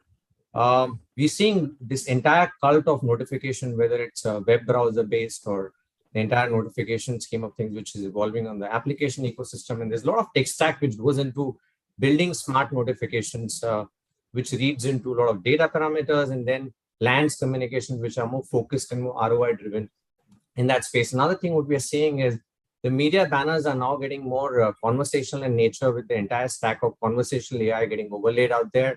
So when it comes to all the audience engagement platform, I think big fan of the work with Jen and CleverTap is doing in that space. And when it comes to conversational AI bots in all its formats, which is text, voice, and video, we've been doing fabulous work with Haptic and Ashad out there. So really looking forward to a lot of insights coming in from you guys. And today, I think, Priya, we had a very good chat on all the functionalities which PhonePe is building, and that's pretty much an exclusive kind of a content on this kind of forum. So really looking forward to hear from you and all our marketers on the panel. So welcome, guys. Suchit, and I had a very good call. We have everyone here, right? I'll see you guys. Okay, let's just start with our marketers first. Would just love to know your perspective on mobile marketing strategies. And as we know that India is pretty much a mobile first country. Anyone saying something? Okay, super. So let's just start with Suchit on the overall mobile marketing strategy which you have adopted on at your end on the client side. We'd love to hear from you, and then we move next to Priya, maybe. I think, this will be true for most businesses, barring maybe a few. But when it comes to mobile, I think the other next level distinction that we started making very strongly is whether it's a website experience versus an app experience, because I think everything today is mobile only. So I don't think any digital can happen without or outside mobile, because even our website traffic, only 2 to 3% of that comes from non-mobile devices. The rest is all mobile. So I think there's no question that mobile is important or there has to be a strategy. I think digital strategy has to revolve around mobile, and it starts right at the point of designing the asset. So it has to be a mobile first design. And actually, we've stopped caring whether it looks good on desktop or not, as long as the key functionalities on mobile are pretty much friction free and the best user experience. I think that's one big distinction. And within that, how do we then figure out whether for that particular category in which we operate in, is there enough consumer acceptance of app usage versus web? Will they want to keep the app installed for the business for a period of time versus having more comfort towards just using the website and making the transaction and going away? Thankfully, for us, about 70% of the business is coming from app. And that is primarily because of two reasons. One, the cost of acquisition on app is much lower than web. And two, the retention aspects are, much easier to drive on app. And some of the push marketing works a lot better on app versus web. So I think that's where we've laid out a lot of focus and enhance experience both on web and app, but obviously do a lot more things on app. So any new product feature that we launch, for example, whether it is about video commerce, whether it is about virtual try-ons, etc. The tech stack is primarily built keeping app in mind. And then if it applies to web in a cost-effective manner is when we do it. So I think that's broadly what defines our approach. And talking about the context for today is also easier to do on app, and I'm sure all of us are doing it and know that. So don't want to talk about that much in detail. But yeah, just adding to that, the last piece is something that we're currently building, conversational commerce, using some of the platforms like WhatsApp, etc., to drive end-to-end product exploration as well as purchase. I think that's where the current focus is. And that sits out of the app or web, but we want to integrate that experience also as a branded experience, although it sits on a third-party platform, as much as to an app or web as possible. Sure. Just coming to Priya now. You seem to be offering everything to everybody, right from payments to insurance to mutual funds, right? So how do you still make it relevant for particular consumer? It's a very interesting use case which I see in PhonePe. So would love to hear your views here. Firstly, thanks for having me, Neeraj. Wonderful being on this session, and must confess, Sugar and Wow are some of my favorite D2C brands. So super stoked to be with them on this panel. Happy customer here. So I think Wow just lost a good employee. Yeah? Yeah, I mean, same with Sugar. Just love the brand, love what they are doing. I think, yeah, you're absolutely right. We do have, I mean, we're essentially a utilitarian app which begins from payments, the ability to send money. You can pay offline, you can shop, you can switch allows you to book your cab, you can buy insurance, and you can invest. So it is a buffet of offerings, so to say, and can get overwhelming if you try and sort of get a customer to try everything on the go. I think one of the things which we've consciously done is, and we've realized this over time, and of course takes data experimentation and customer calling and connect activities to realize that one, mostly customers start with the more basic use cases for which they download an app. In our case, it's of course a no-brainer in terms of sending money with UPI. That's a very, very popular use case for us. And then they sort of, once they start trusting the apps, graduate to the more complex use cases. Because some of the use cases like buying insurance and investing have a long lead time. You need to, some of the customers are trying this for the first time. They're buying insurance for the first time, and there's a lot of things they need to understand. How much of insurance is enough, what player, how should a term life insurance be a consideration, under consideration, their age and stage in life. So essentially the education needed is huge as compared to sort of the more plain vanilla use cases which are well understood, like sending money, recharges, bill payments. So we try and we've sort of divided the journey from simple to more complex. We get them onboarded with those simpler use cases.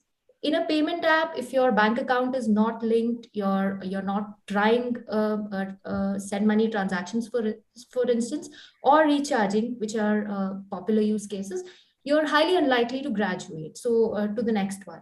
So the onboarding flows are sort of over-indexed on the handholding which is needed there. And then, of course, we take it to more complex use cases.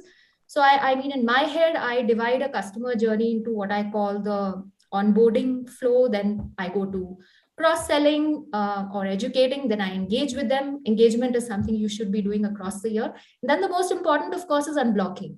If a customer is stuck on an unhappy flow, I need to absolutely make sure that I get it to a happy flow, because this is finally money you're dealing with. So anxiety is fairly high. That's how we sort of think of it. Absolutely.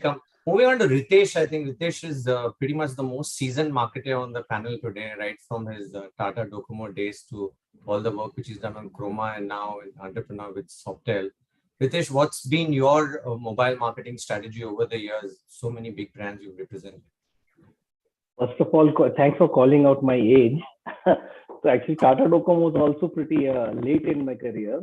I actually started working when people used to work with faxes and telexes. So yeah, so SMS itself is a big progression, and whatever is happening today is a lot of new stuff for me. For me, SMS, WhatsApp, etc., all of these are very powerful media in terms of building a connection with the customer when he's already on a progression towards doing a transaction. Okay, it's hard to imagine a situation where a person will actually consume an SMS or a WhatsApp message or a push notification as the first step towards the brand. And I think that is why it is very important to conceptualize, think through what is the right message for the person at that stage in his journey. So I've always looked through the lens of timing, relevance, what is it that's of value in the message, because it's ultimately, like Priya also pointed out, it's about pushing person towards doing a transaction. And if I can personalize it, that it is that much greater. So that's the way one should really frame the communication. And that's what whether it was in my Tata Docomo days, where one of the most successful campaigns we ran was selling targeted STD packs. So when you have understood a person's behavior is to call Bihar from Bangalore, you target him with a special pack which allows him to make that call at a lower rate, and it has an amazing adoption. Forget less than 10% open rates. We are talking about 50-60% conversions. So that's really the point, the limited point I wanted to make. If the message is relevant, if the timing is right, and if it is solving a problem that is personal to you, the conversions can be fantastic. Absolutely. Coming on to Madhur, congratulations on your new role. We would love to know on the mobile marketing strategies which you adopted at Wowskin, and now which you potentially would do for Lenskart. So would love to know your views there, Madhur. Sure. Thank you, Nikhil, and thank you for having me. And Priya, great to hear that you're being the fan of brands. So luckily, we are doing pretty much right things. Though, having said Sugar, again, a great brand. I mean, we have been following you. We are looking what you're doing in the beauty space. Great stuff. So for us, mobile marketing. So for us, mobile marketing. Absolutely. I mean, this is what being Wow is. I mean, I would say have taught us also that there's no there's a healthy competition happening outside, and we are kind of this D2C companies are basically creating this revolutionary reach and engagement for the user to create something fruitful for the customer at the end. So we all are in the same space, and respect is mutual for everyone. So yeah, I think that would be the thing. So mobile marketing, like I said, I wanna emphasize more on the personalization as the command of we have done in Wow, and that's something, a legacy I'm gonna carry forward wherever I go, at least. That it helps us basically, I mean, as of now, 80% of your time goes on your mobile versus your web in terms of doing shopping or having gaming and all that stuff. And hence you have to be very strong. And the best part, like everyone have mentioned, is the funnel wise strategy, which is divided between top, bottom, and middle. You have a better funnel wise retention strategy for your consumer. Acquisition cost is pretty much under your control, in which you can optimize your campaigns in a much more advanced way. You have a real time imagery, and it's a two-way communication. For example, when you do your paid ads, you have to wait for your response, you have to wait for your CTRs, and then improve and optimize on that. However, in mobile marketing, you have your visual ads and all, and you can have a clarity on how your ad is performing, how your campaign is performing, and then defining the strategy, like I mentioned, is pretty much more predefined and personalized, that you show someone exactly what they are looking at and not wasting their time, and which gives you a better ROI and better retention rate, would be my submission. Sure, thanks so much, Madhur. Now moving on to the platforms, let me just put up this question with Ashad from Haptic. In terms of what are the platform stacks which you are building for marketers out there, and how is the game change? How is it becoming more and more engaging and leading to commerce as the key goal, which more and more marketers are chasing now? Ashad, over to you. Sure. Thanks, Neeraj. Thanks for having us here this afternoon. Great to be here as well. Totally agree with what the panelists have said so far. However, in mobile marketing context, there's one channel I think that cannot be missed out on these days, which is WhatsApp, pretty much, right?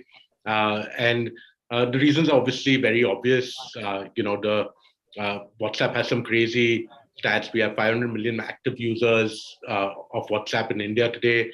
15 million small businesses already use the SMB WhatsApp app, right? And 80% of SMB merchants already indicate that they have, in some form or shape, scaled their business on WhatsApp, right?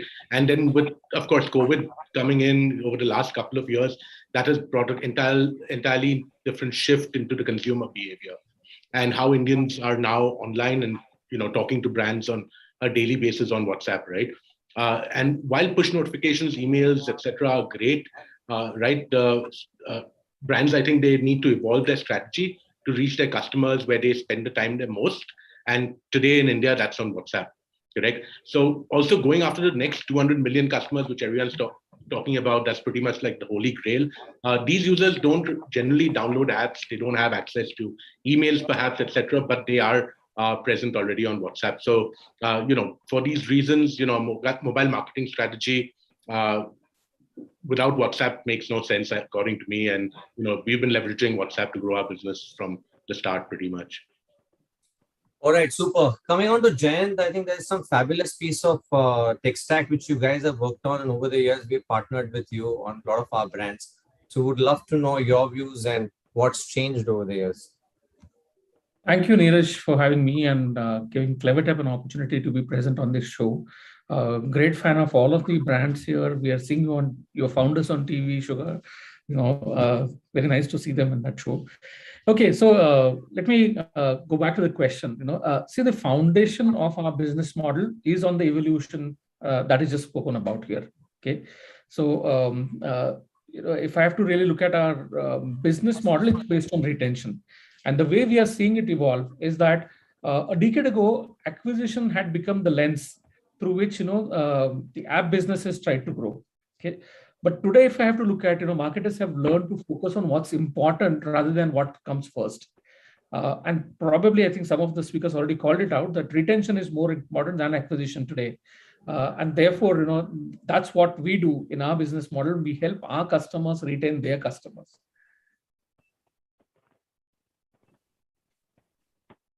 Right, super. Jayant, if you could share an interesting D2C strategy which you must have deployed for any of your clients, we would love to hear that. Okay, so again, I would rather than a client, we'll talk about a case study a little later. But let me talk about the Dave McClure's, RRR pirate metrics framework that he presented in 2007. Now the D2C marketers are already relooking at it. Okay, when it was presented, the sequence was acquisition, activation, revenue, referral, acquisition, activation, retain, revenue, and then referral. That was the sequence which was presented. Now, over the years, the D2C marketers realized that only acquisition doesn't solve the problem. In some cases, they saw that 95% of the daily active users dropped after 90 days, and therefore, if you only focus on acquisition, then what we may end up in is that wheel of meaningless growth. And that's where they've started relooking at this sequence now in terms of importance. And RRA model is coming in place, which is retention, activation, referral, revenue, and acquisition. I'm happy to say that CleverTap probably is the only retention cloud that caters to this changing evolution. Super. I think too much to observe. Hope the audience is making a note of this. Let me just famous model in the SaaS world. I don't know if people are still referring to it. Super. Let me just go to Suchit next. Any D2C strategy which you would want to highlight with any success case in your organization? I think, there are quite a few, but I'll talk about something that we did very recently. Okay.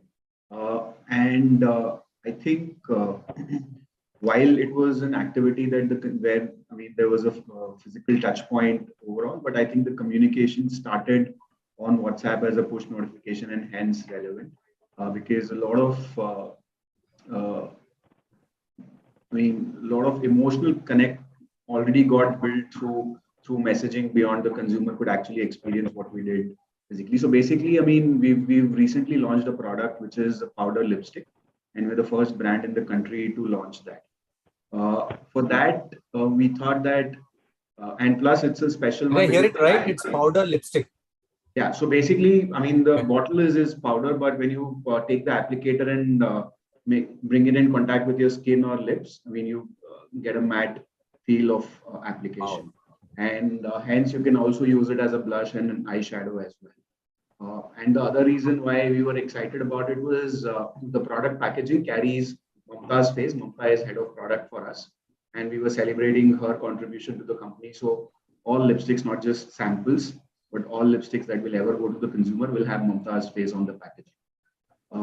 So we were excited about it and we thought that this is a great, and plus it was Valentine's Day as a context. We gifted free lipsticks. Basically gifted it as a Valentine's Day gift to a few thousand of our most loyal customers. Okay.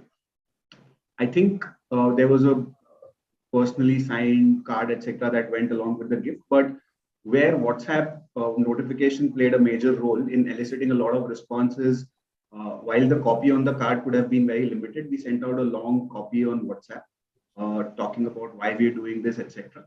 And the kind of emotions we got back made us, and this is also a great learning While we think of retention in certain ways, but I think I would call this retention through recognition. The responses that we gathered, see, when you send out a physical product, there's no response that you can gather, and hence this particular medium of WhatsApp is so important here, because we got instant responses. And the learning was, because the message was personalized to the consumer. We talked about how many orders they've placed with us, how many products they've used in the lifetime, and why we've chosen them as amongst the few thousand customers, made them tell us that they're so happy that we've acknowledged their love for sugar.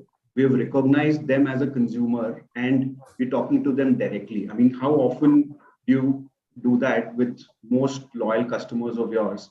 And they are saying that just because you recognized us and you acknowledge my love for you, I love you more. Okay. And that is something that could only happen because there was a two-way communication happening. Because had we just sent this, not many people take that effort of writing back, etc. But we got to know that in future, if we have to do anything, and this is a great input for our loyalty program that we're trying to enhance, is also saying that how do we build in recognition as a key aspect of the loyalty program, versus just saying that on your next shopping you get extra benefit. Because for us it's a very different way of thinking. So I think could only happen because of that particular medium. So really. So just to summarize, I've been hearing a lot on personalization, which this medium and the platform renders by default. So question is for Ritesh in terms of some of the cases which he must have developed at Chroma, which is his favorite at Chroma when it comes to personalization. Yeah, so inspired by the example I gave of Tata Docomo a while back, what we tried to create at Chroma is a loyalty program.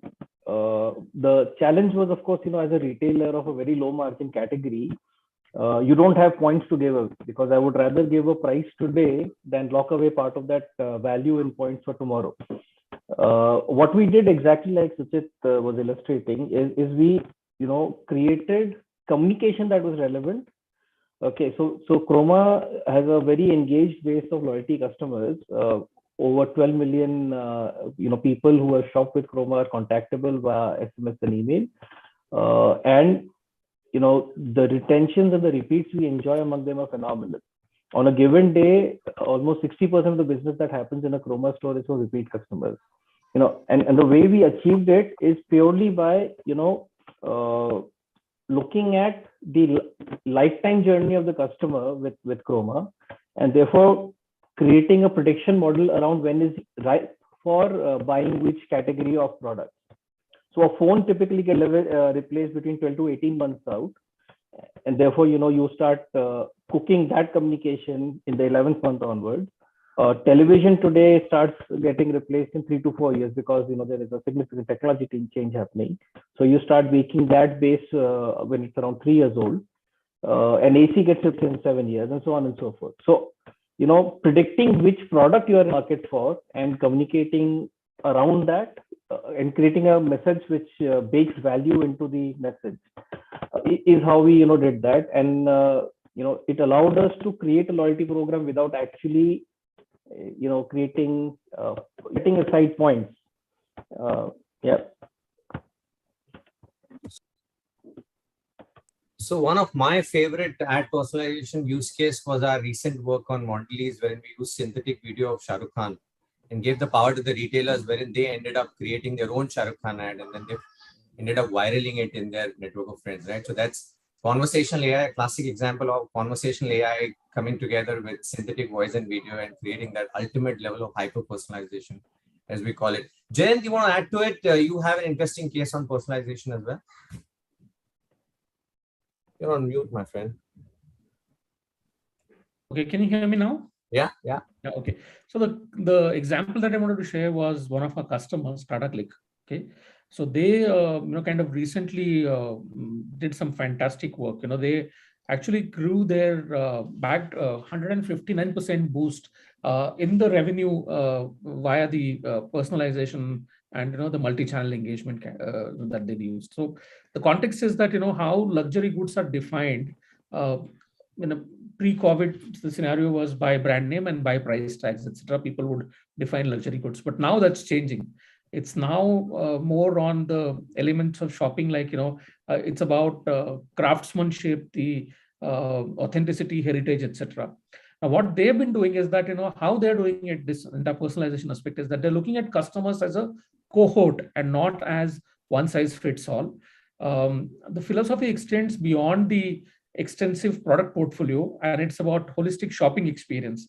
And they're achieving that through personalization or hyper personalization, as they call it. Okay, they're using our ARC engine to understand user actions and the intent behind these actions. Okay, and what they're doing is that they're getting these hundreds of or thousands of events that are happening real time, gathering that data, augment the intent, creating those cohorts, and then launching as high as 300 campaigns per day to see that hyper personalized experience for their customers. And through live segmentation, multiple channel engagement, and coordinating messaging across these multiple channels, they're kind of achieving that kind of phenomenal business impact. That's superb. Every time I talk to you, I get a lot of data and insights, which propels me to get more of my clients on board in that journey with you. There's another very interesting area of work which is picking up is this entire ecosystem, what Ashad and team are building on conversational commerce, right from WhatsApp. And now I think I did a last catch up with your team when you were talking about Instagram, creating bots on Instagram and creating commerce on Instagram, which is again going to be a virgin audience out there. So building native experiences. So what's the kind of work which is happening on WhatsApp commerce, with WhatsApp now supporting WhatsApp Pay and UPI? How is the life changing? Correct. So I think, WhatsApp is very heavily evolving, right, to become a channel not just preferred by end users, but also by merchants. And there are various reasons and benefits, of course, right, to using WhatsApp, as I said. So WhatsApp has, 2 billion people across 180 countries using WhatsApp today. And the best part about WhatsApp is there's very little friction in user adoption, right? So you have about 400 million odd consumers already spending over 4 hours a day on WhatsApp. So very little nudge or push required or habit changing required in that sense, right? Also, the time to market for a brand using a WhatsApp channel is minimum or almost non-existent, right? It already exists on everyone's phone. So that's, there's not much to think about in terms of, how do I go to market with that strategy? And of course, it helps in, a D2C brand and eliminating the middleman. And the features that WhatsApp has been rolling out is, very interactive elements within the messaging, which is like buttons and catalogs, etc. Just makes conversations more engaging, helps users with their discovery, etc. To get to the products faster. And as I said, Interact is, product by GeoHaptic. It's built on top of the official WhatsApp business APIs, and it kind of helps small and medium businesses and D2C brands chat with their customers at scale to enable sales, support, and promotions, and engagement, of course, on WhatsApp, right? And with the new progressing stuff that's happening with WhatsApp all the time, we built our solution, which would allow users to convert their product inquiries on WhatsApp into paying customers by sharing their product catalogs and taking orders on WhatsApp. It also helps them to retain their customers by giving them recovery of abandoned cart notifications, etc., sending order details and timely updates to consumers, and of course helping them to engage with consumers with a multi-agent support setup, something that was not possible previously on WhatsApp, right? Because it was limited to one device, etc. But with APIs, this is now kind of possible. And for any small business which is looking to kind of reshape their business, I think, or grow their online sales or improve overall customer support also, WhatsApp can be a game changer. I think that's an obvious. Absolutely. That's a crazy spiel on WhatsApp. I think everyone's going to go for it after this session.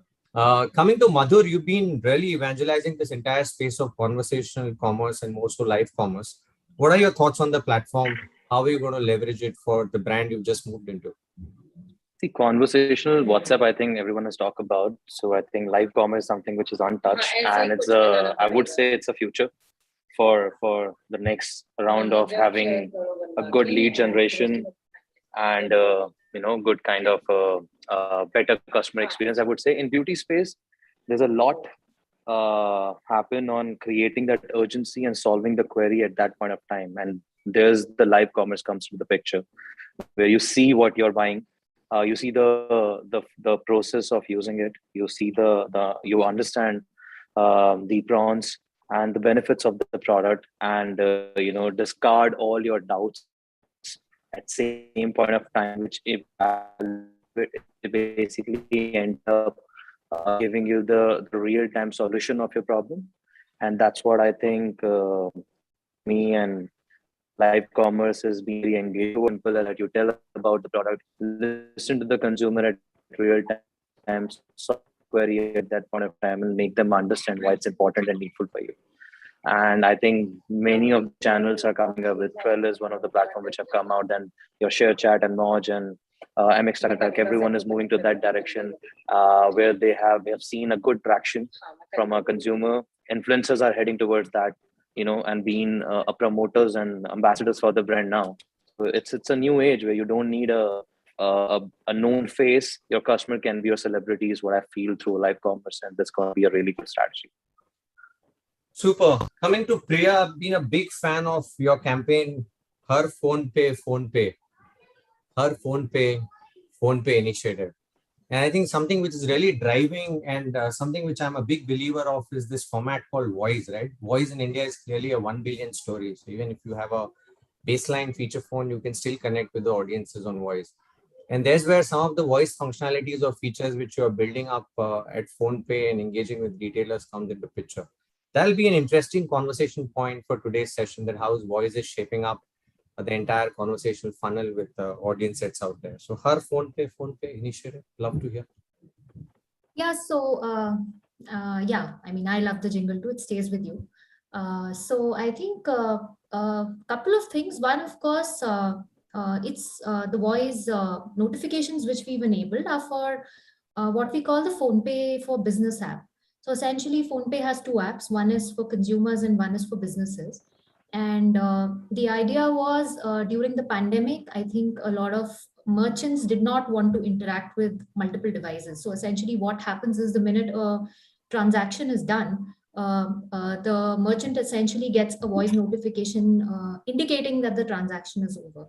So I think a couple of interesting insights we got while we were building this out was, one, of course, it had to be multilingual. Because the app is multilingual and everything a merchant is doing on the app is multilingual. So all communication, CRM, everything goes in a language which a merchant understands. So they are, of course, merchants are free to choose the language they want and go ahead and set their app like that. So when we introduced voice confirmations for payments, the idea was pretty much that. Keep it vernacular, keep it in a language they understand. So essentially, it's been a game changer, especially when the shops are very crowded. So they don't need to sort of look for a confirmation from either the bank or the customer's phone, and they know on the go, hey, this is done, and then they can quickly serve the next customer. So I mean, I'd also like to add another thing, Neeraj, actually, the pandemic in some ways has been a huge inflection point for digital payments.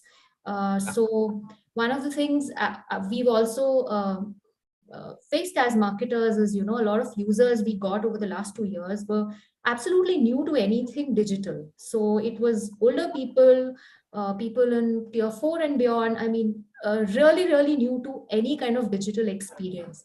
So I think in 2020, actually, I realized we completely changed the playbook of how we communicate customers on board, how do we do CRM with them, etc. I mean, I saw the struggle in my own house. My parents, despite working here, I couldn't convince them to go digital till 2 years back. So when they were sort of trying to get on the app, I realized that people who are not as comfortable and familiar with anything digital struggle a lot more, which is where the vernacular, the videos, the help bots, the help center, cues at the right time, possibly small GIFs, just have to come in. The whole experience has to be just simplified so much. So sorry, I thought that's perfect. In fact, I'm a big fan of Ashad, the app which you guys have built on JioMart, the Android app, which has got this voice search plugin. So if you launch the app and say "Sabse sasta atta dikhana," it lists down the atta, and then you can check out seamlessly using voice search as well as commerce, right? So that, and then the similar stuff you've seen on Tata Click as well. And bunch of other platforms where voice is seamlessly driving that journey. So voice vernacular is it's definitely for the next 200 million audience. Neeraj, I can now take the liberty of coming in between, because you had a very good comment saying this was complex stuff when I first spoke about that change in sequence. Now this is a classic example, because what Priya and Arshad did is activation, showing value of the app right on activation. Yeah. And the moment that happens, that word of mouth and referral starts, and that gets you new customers. So that's the change that I was kind of talking about. But That's also, Jayant, the framework you spoke about, I mean, I thought in my head it made perfect sense, because we over-index on acquisition and retention is such a hard problem. I mean, yeah. It just made perfect sense. I'm going to look it up for sure. Thank you. Super. Let's just talk about this entire space of omni-channel, and when WhatsApp activated this entire telephony connect. So over a missed call, you get an extended communication going over WhatsApp. That itself was a big high, and a lot of brands tried and piloted it on pack and built in that seamless journey, because missed call is something which was a usual audience behavior. And people used to pick up the pack, give a missed call, and the journey used to start on voice there.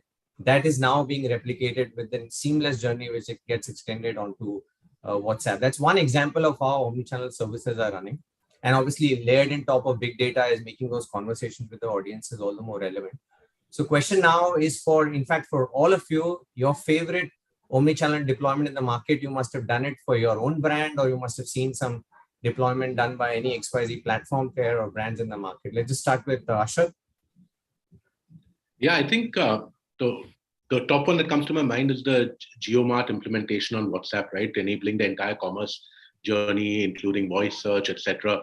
I think that's been a revolution of sorts. The ability for users, and WhatsApp being such a personal channel, being able to, and what exactly resonating with what everyone else in the panel said, personalizing and showing them an offerings or a catalog of products they've already ordered in the past, etc. Because you have their context, because you have their history, etc. That just makes a world of difference. You've seen great conversions happening as a result of that, and then layering it with AI and ML, and bringing the whole conversation into an auto mode sort of thing, just brings out a lot more value for the end user, I think. Super. Suchit, you want to go next on one of your favorite piece of work on omnichannel?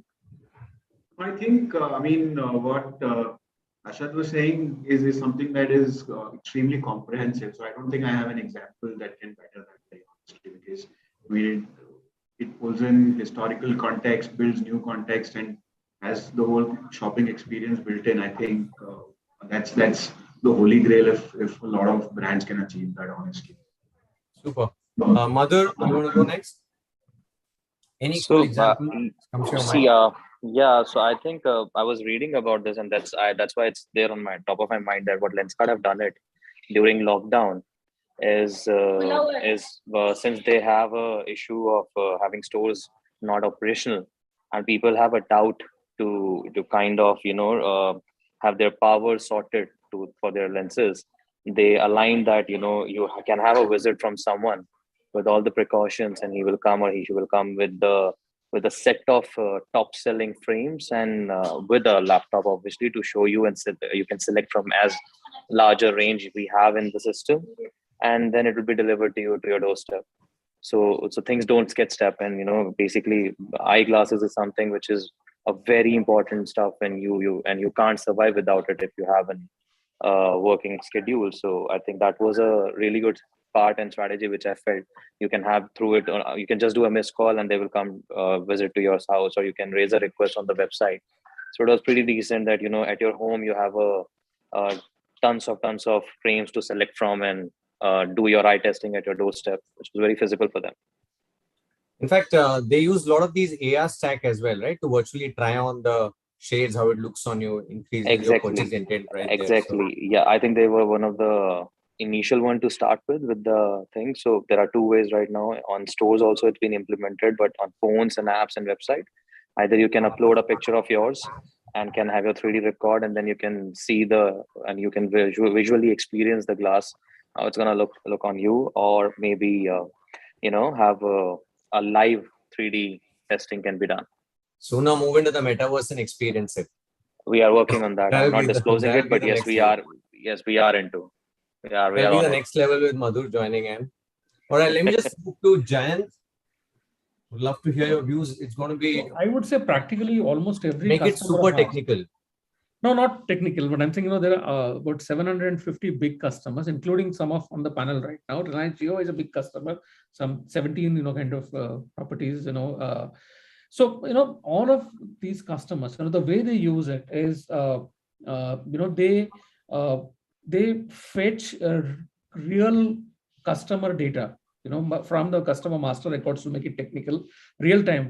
So if I know right now that 1 million users are right now in the app, our customers fetch that data real time. As I said, they augment that data. They figure out why are the users there at that point of time. So if I'm a media company, I'll find out who's watching what programs at what point of time in which geography, create those cohorts. Okay.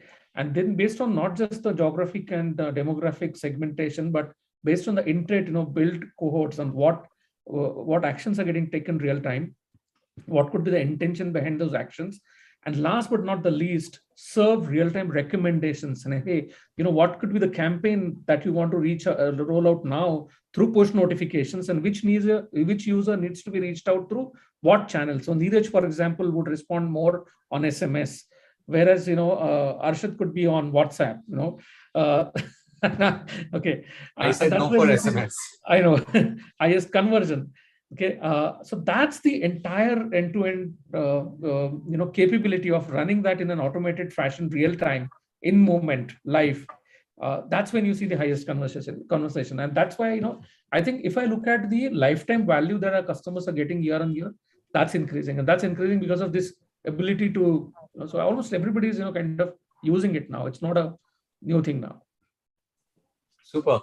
Coming on to Ritesh, this entire what do you call model of disintermediation and working directly with manufacturers, that's a software wave which you're driving. Any interesting strategy, the D2C strategy over there, where omnichannel would obviously play an important role. So any thoughts on how are you going? The entire model is based on geospatial, what you used to call ring fencing a time back in the days of pure telecom. So retailers who sign up get assigned to account managers, okay, who are responsible for territory, and then to carry a couple of points which have already been talked about. One is the challenge of language. If my customers are retailers, I definitely need to be able to help them navigate local languages. Secondly, there is a digital barrier as well. So while there maybe 5% or 10% of retailers would be tech savvy enough to confidently navigate my app and choose the brand, choose the deal, and do everything on their own, the market may become 20, 30, 50% of retailers the moment I'm able to help him understand the tech better, handhold him through adoption. So the entire piece, in a sense, is omnichannel, in the sense that there is a retailer in a location whose location I know because I've geotagged them. There is a account manager who gets assigned based on that location, and then he serves as a key account manager kind of structure, where he helps the retailer navigate my app as well as identify the categories, brands, etc., which are of good value to him, and help him onboard in that sense and settle into the business. So that's how we are really approaching it. Do you use WhatsApp in any form, Ritesh, in the current model for software? Currently, it's not there. We are just migrating from a POC, which was portal-based, to an app. Okay. Arshad is your man. WhatsApp and voice integration comes next.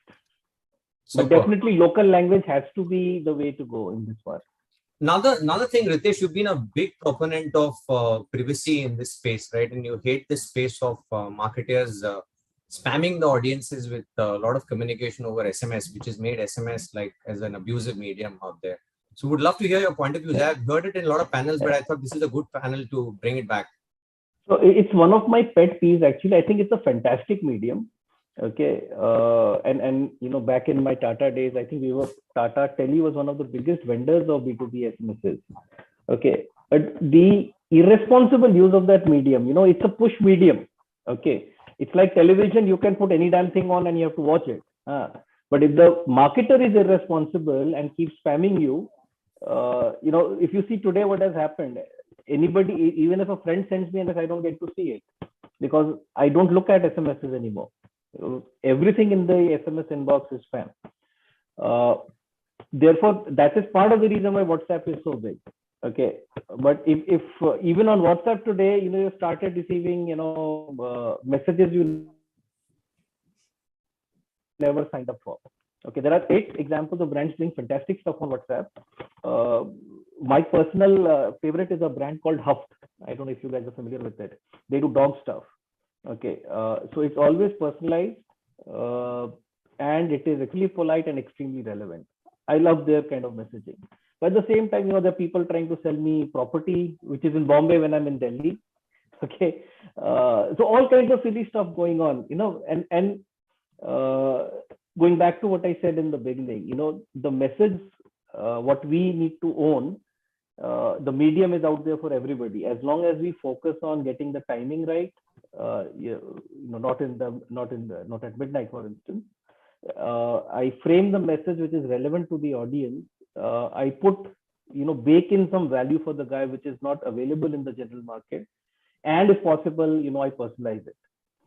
That's really what is key to getting value out of the medium. Well, I think WhatsApp, you mentioned about the spamming issues on WhatsApp. Ashad, I would like you to comment on that because I believe any spam activity which happens on WhatsApp, algorithm blocks the number, right, for about a couple of days. So how do you address it as a company? Correct. So I think WhatsApp is, taking the learnings from SMS, etc. I think WhatsApp is trying to evolve into this, into a platform where they can manage spam and, curtail these activities. A couple of things, right, that WhatsApp is able to do has done right. One is the verification process is pretty stringent, right? Also, if you are listed as a spam company that spams, etc., you're not going to get an alternate number, unlike SMS, where you could get another number immediately and start off from another number, right? Also, the WhatsApp is a pure opt-in channel, of course. You need to have users' consent to be able to send it. People might misuse it, but the good part is that they already have an option to opt out either explicitly or implicitly on the platform itself, right? You get a message from unsolicited person on WhatsApp, there's an option right there to block and flag the number. At the back end, what happens when it's a WhatsApp business API number is that the number automatically starts getting downgraded as people report you as spam. So your messaging limits, which, for example, they have this concept of messaging limits, right? So you start off with 1,000 messaging limits per day on the WhatsApp business APIs, right? You send a good 1,000 quality messages to your users where a lot of people haven't kind of reported you as spam, etc. You get upgraded and rewarded to the next tier, which is like 10,000. And conversely, if you send out like a spammy message to the next 10,000 guys, a lot of people have reported you as spam, you automatically get downgraded, right? So it's a fine line that you need to balance. I think the measures are in place. There are, of course, a lot of unofficial WhatsApp providers perhaps that use numbers and rotation, etc. Strictly no as per policy, but I think all the steps and all the are in place to kind of curtail these activities.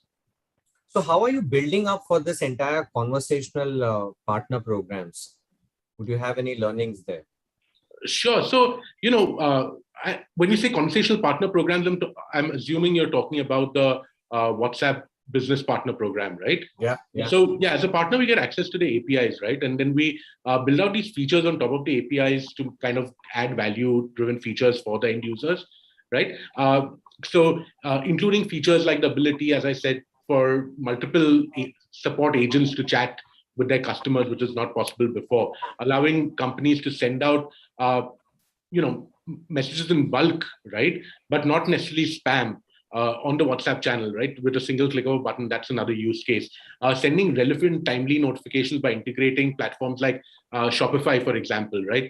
A large part of our customers today are small brands who are already on Shopify, and they use WhatsApp as an additional channel for communication and to keep in touch with their audience and for support, of course.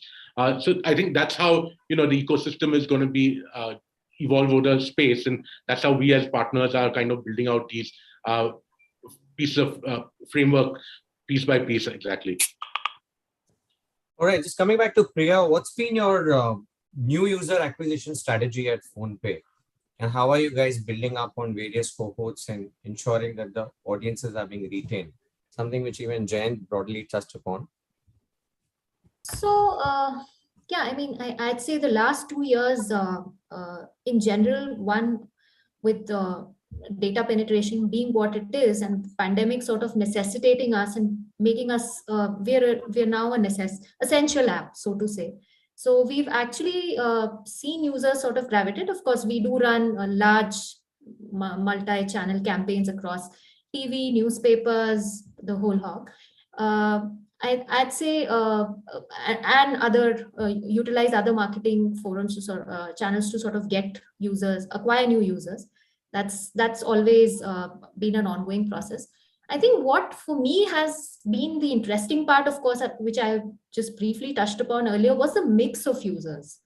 The first few years when we were sort of getting new users, right, it was the digitally savvy, possibly metro-centric or possibly tier 1 and 2 centric users who were very, very comfortable with anything digital.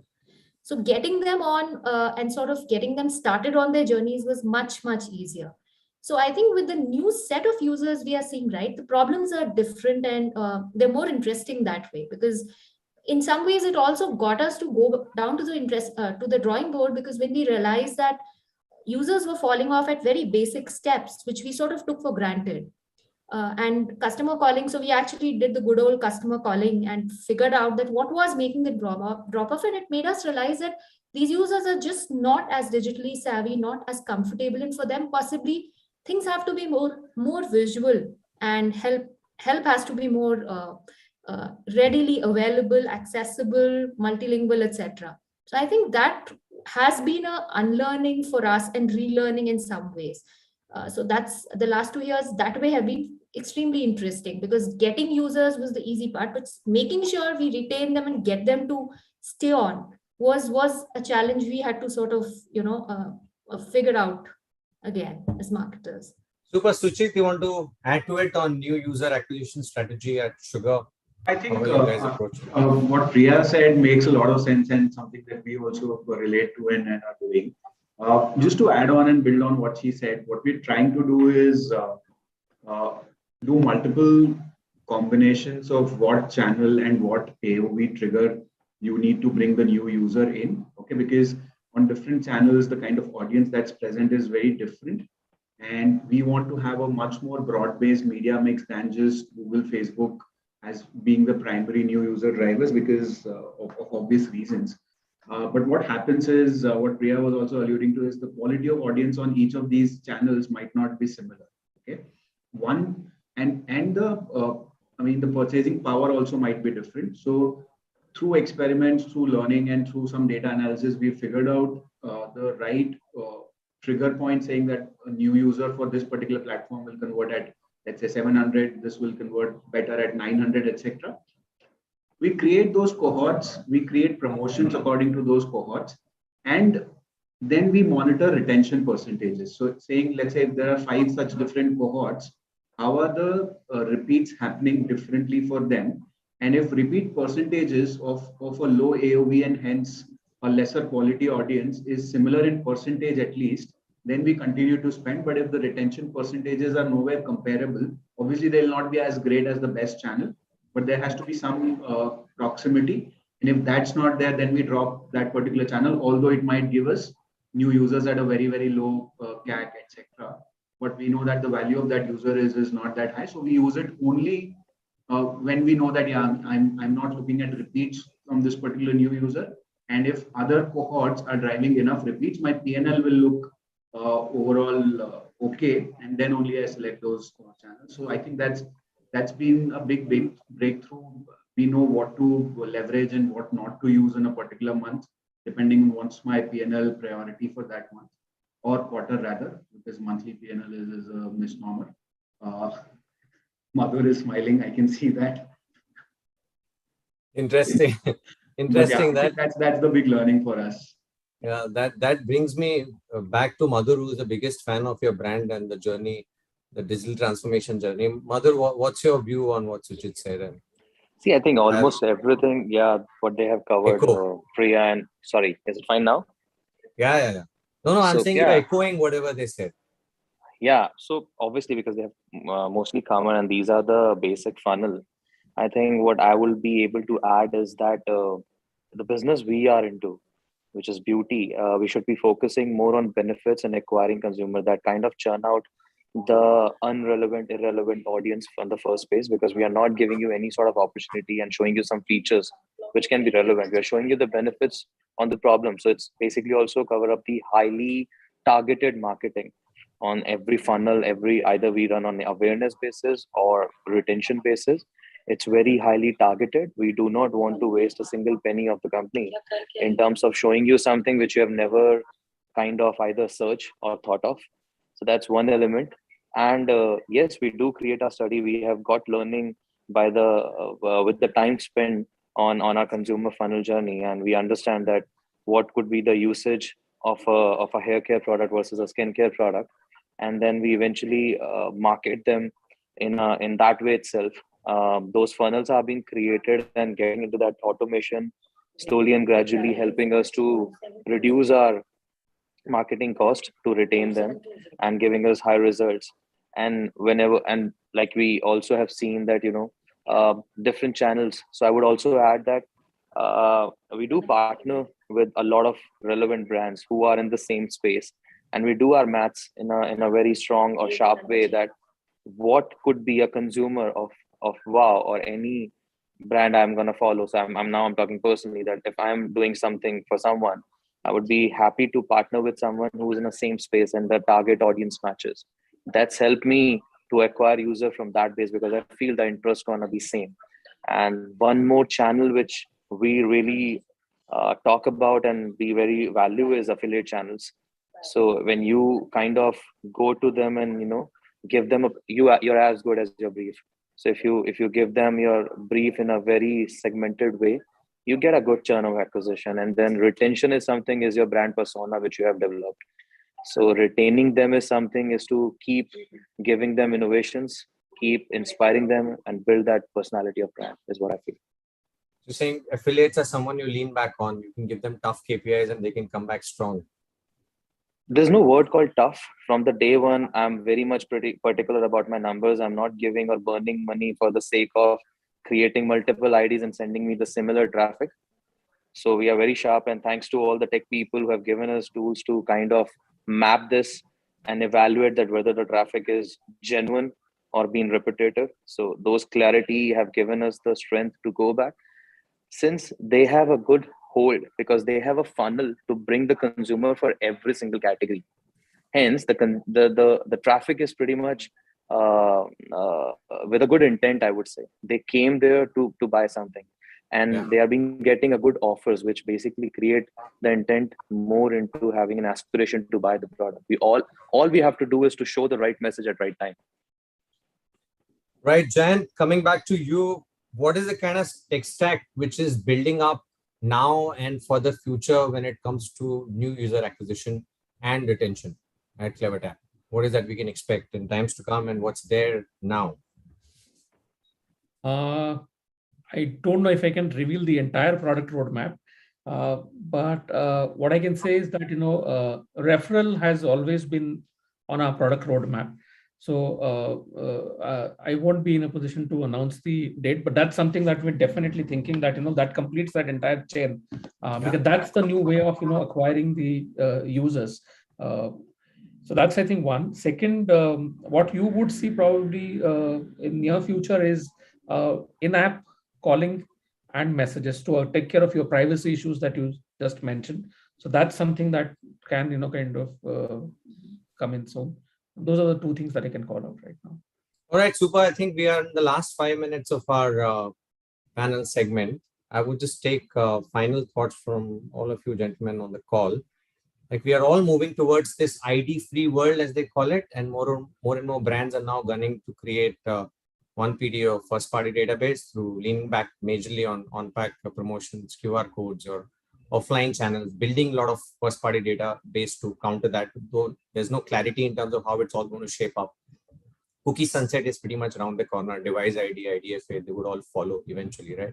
So how is this entire audience engagement piece will shape up in times to come? So let's just start with Suchit. I know that we won't have a clear answer there, but let's leave the audience with some thoughts. Maybe we can jam again in subsequent sessions and have a detailed deep down into conversations of what happens in the ID-free world. So I think ecosystem has worked for 10 odd years to build this entire stack together. It's all being disrupted now.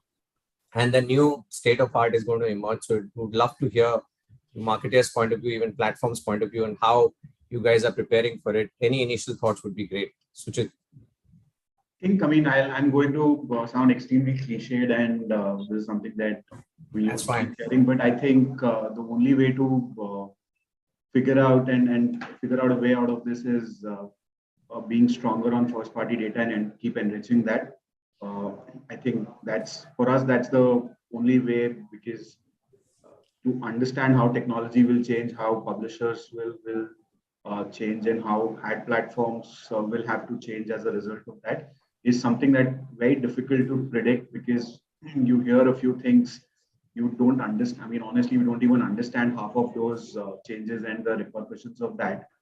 So for us, we use whatever we can use externally, but also figure out a way of strengthening our first party data game, data partnership game, and profile enrichment of our existing customers. I think that's one of the solutions. I don't know if I have any more to talk about right now.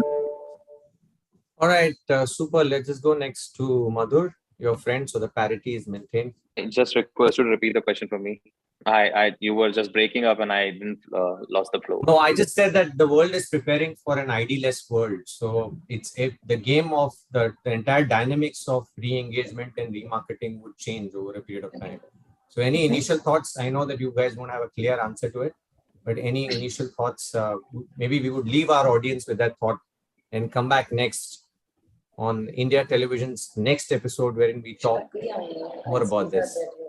I would say, like you mentioned, of the initial thoughts, that to keep your own data, which you have kind of churned out, much more secure, and trust only that.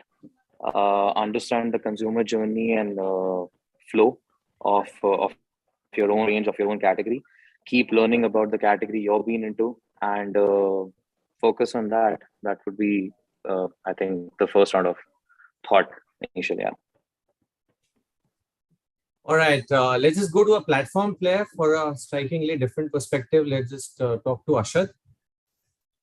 Yeah, I think it's very obvious that brands will be omni-channel and need to be omnipresent at all touch points that their customers exist. And I think the only thing that one can actually do at this point of time is, as everyone else has, kind of mentioned it clearly, that you need to own your own data.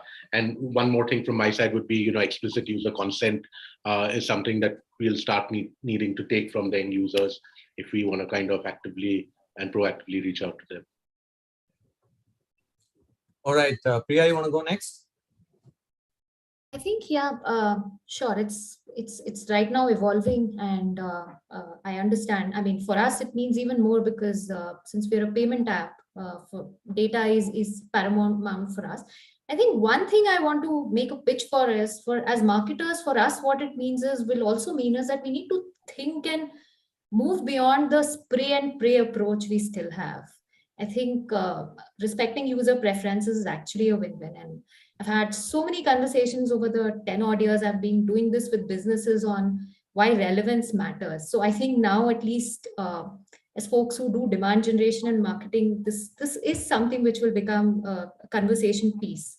And vanity funnel metrics like millions of XYZ sent, etc., should and will stop mattering. So I think it will be a step in the right direction when it happens. You're for the change, and change is good, is what you're saying. Yeah, I am saying that, yes. Super. Let's hear it from Ritesh. Yeah, so yeah, I would echo a lot of what Priya said. I think, the reason why all these, party restrictions, etc., are being brought in is because of misuse of the opportunities that were given to marketers in a lot of ways. I have been doing marketing since more this entire world opened up, and we are now going back to a world where you'll have to go back to basics. Ultimately, what you're trying to do, customer, is as a brand which has a relationship or wants a relationship, on the first right and the last right of refusal for his business. Okay, so we'll have to conceive of a channel of communication, and WhatsApp is a great beginning. Conceive of a channel of communication which allows the customer to put up his hand and say, I'm not becoming a shopper now. Allows the brand to put out his communication, and give the customer a chance to, what, your offer is not good enough or your offer is great. That's really the framework through which to approach. And the start point, of course, is, allowing the customer to put up his hand and say, I'm interested in you. So how do we open up the funnel in terms of customers or prospects giving us the data, giving us their consent for us to have that channel of communication? Again, for that, relevance is great. Relevance is very important. Not misusing the trust shown in us, and therefore policies and communication are very important. So you open up the channel, and then you allow the advantage of WhatsApp kind of channels, which are a two-way communication, WhatsApp or in-app, two-way channels of communication, for the consumer to have the communication at his pace with you. All right, Jayant, if you could round it up for us. Yeah, I think I thought of a lot of points, but I want to stick to one sentence, summarizing whatever people said. I think I have about 60 seconds there. Please go for it. Sure. I'll make it in less time than that. I think the message is loud and clear. Stop selling, start serving. Because if you serve your customers right, they'll refer and you'll get new customers. Oh, that's perfect. So with that, we round up our panel for today. Thanks all our panelists. Thanks India Television Brand Fest team to have organized such a fabulous panel conversation. Guys, stay tuned to this event for the next 4 days. I think this is till 25th. So stay tuned. Have a great conference, everyone. Thank you so much. Hello. Thank you. Thanks, everyone. Guys, thank you so much. Thank you all the panelists for such an interesting discussion. And well, that brings us to the end of Indian Digital Brand Fest 2022, Day 1. And once again, I would like to thank our partners for their immense support. Our presenting partner Woot, our industry support partner Interact, a product of GeoHaptic, Josh, and Pixis. The event is produced and executed by ITV 2.0 Productions. We start the Digital Brand Fest 2022 Day 2 sessions tomorrow 2:30 p.m. onwards. Kindly check the agenda for the Day 2 on Digital Brand Fest website. On behalf of IndianTelevision.com Group, I would like to thank all the speakers and viewers for taking out your time to join us today. We hope you had a fruitful and an insightful time. Do share your feedback with us. Use the hashtag Digital Brand Fest 2022 in your post and tag our official handles. We can be found at ITV News with a Z on Twitter and Facebook, and IndianTelevision.com on Instagram and LinkedIn. We look forward to e-host you tomorrow at 2:30 p.m. Thank you. Good evening.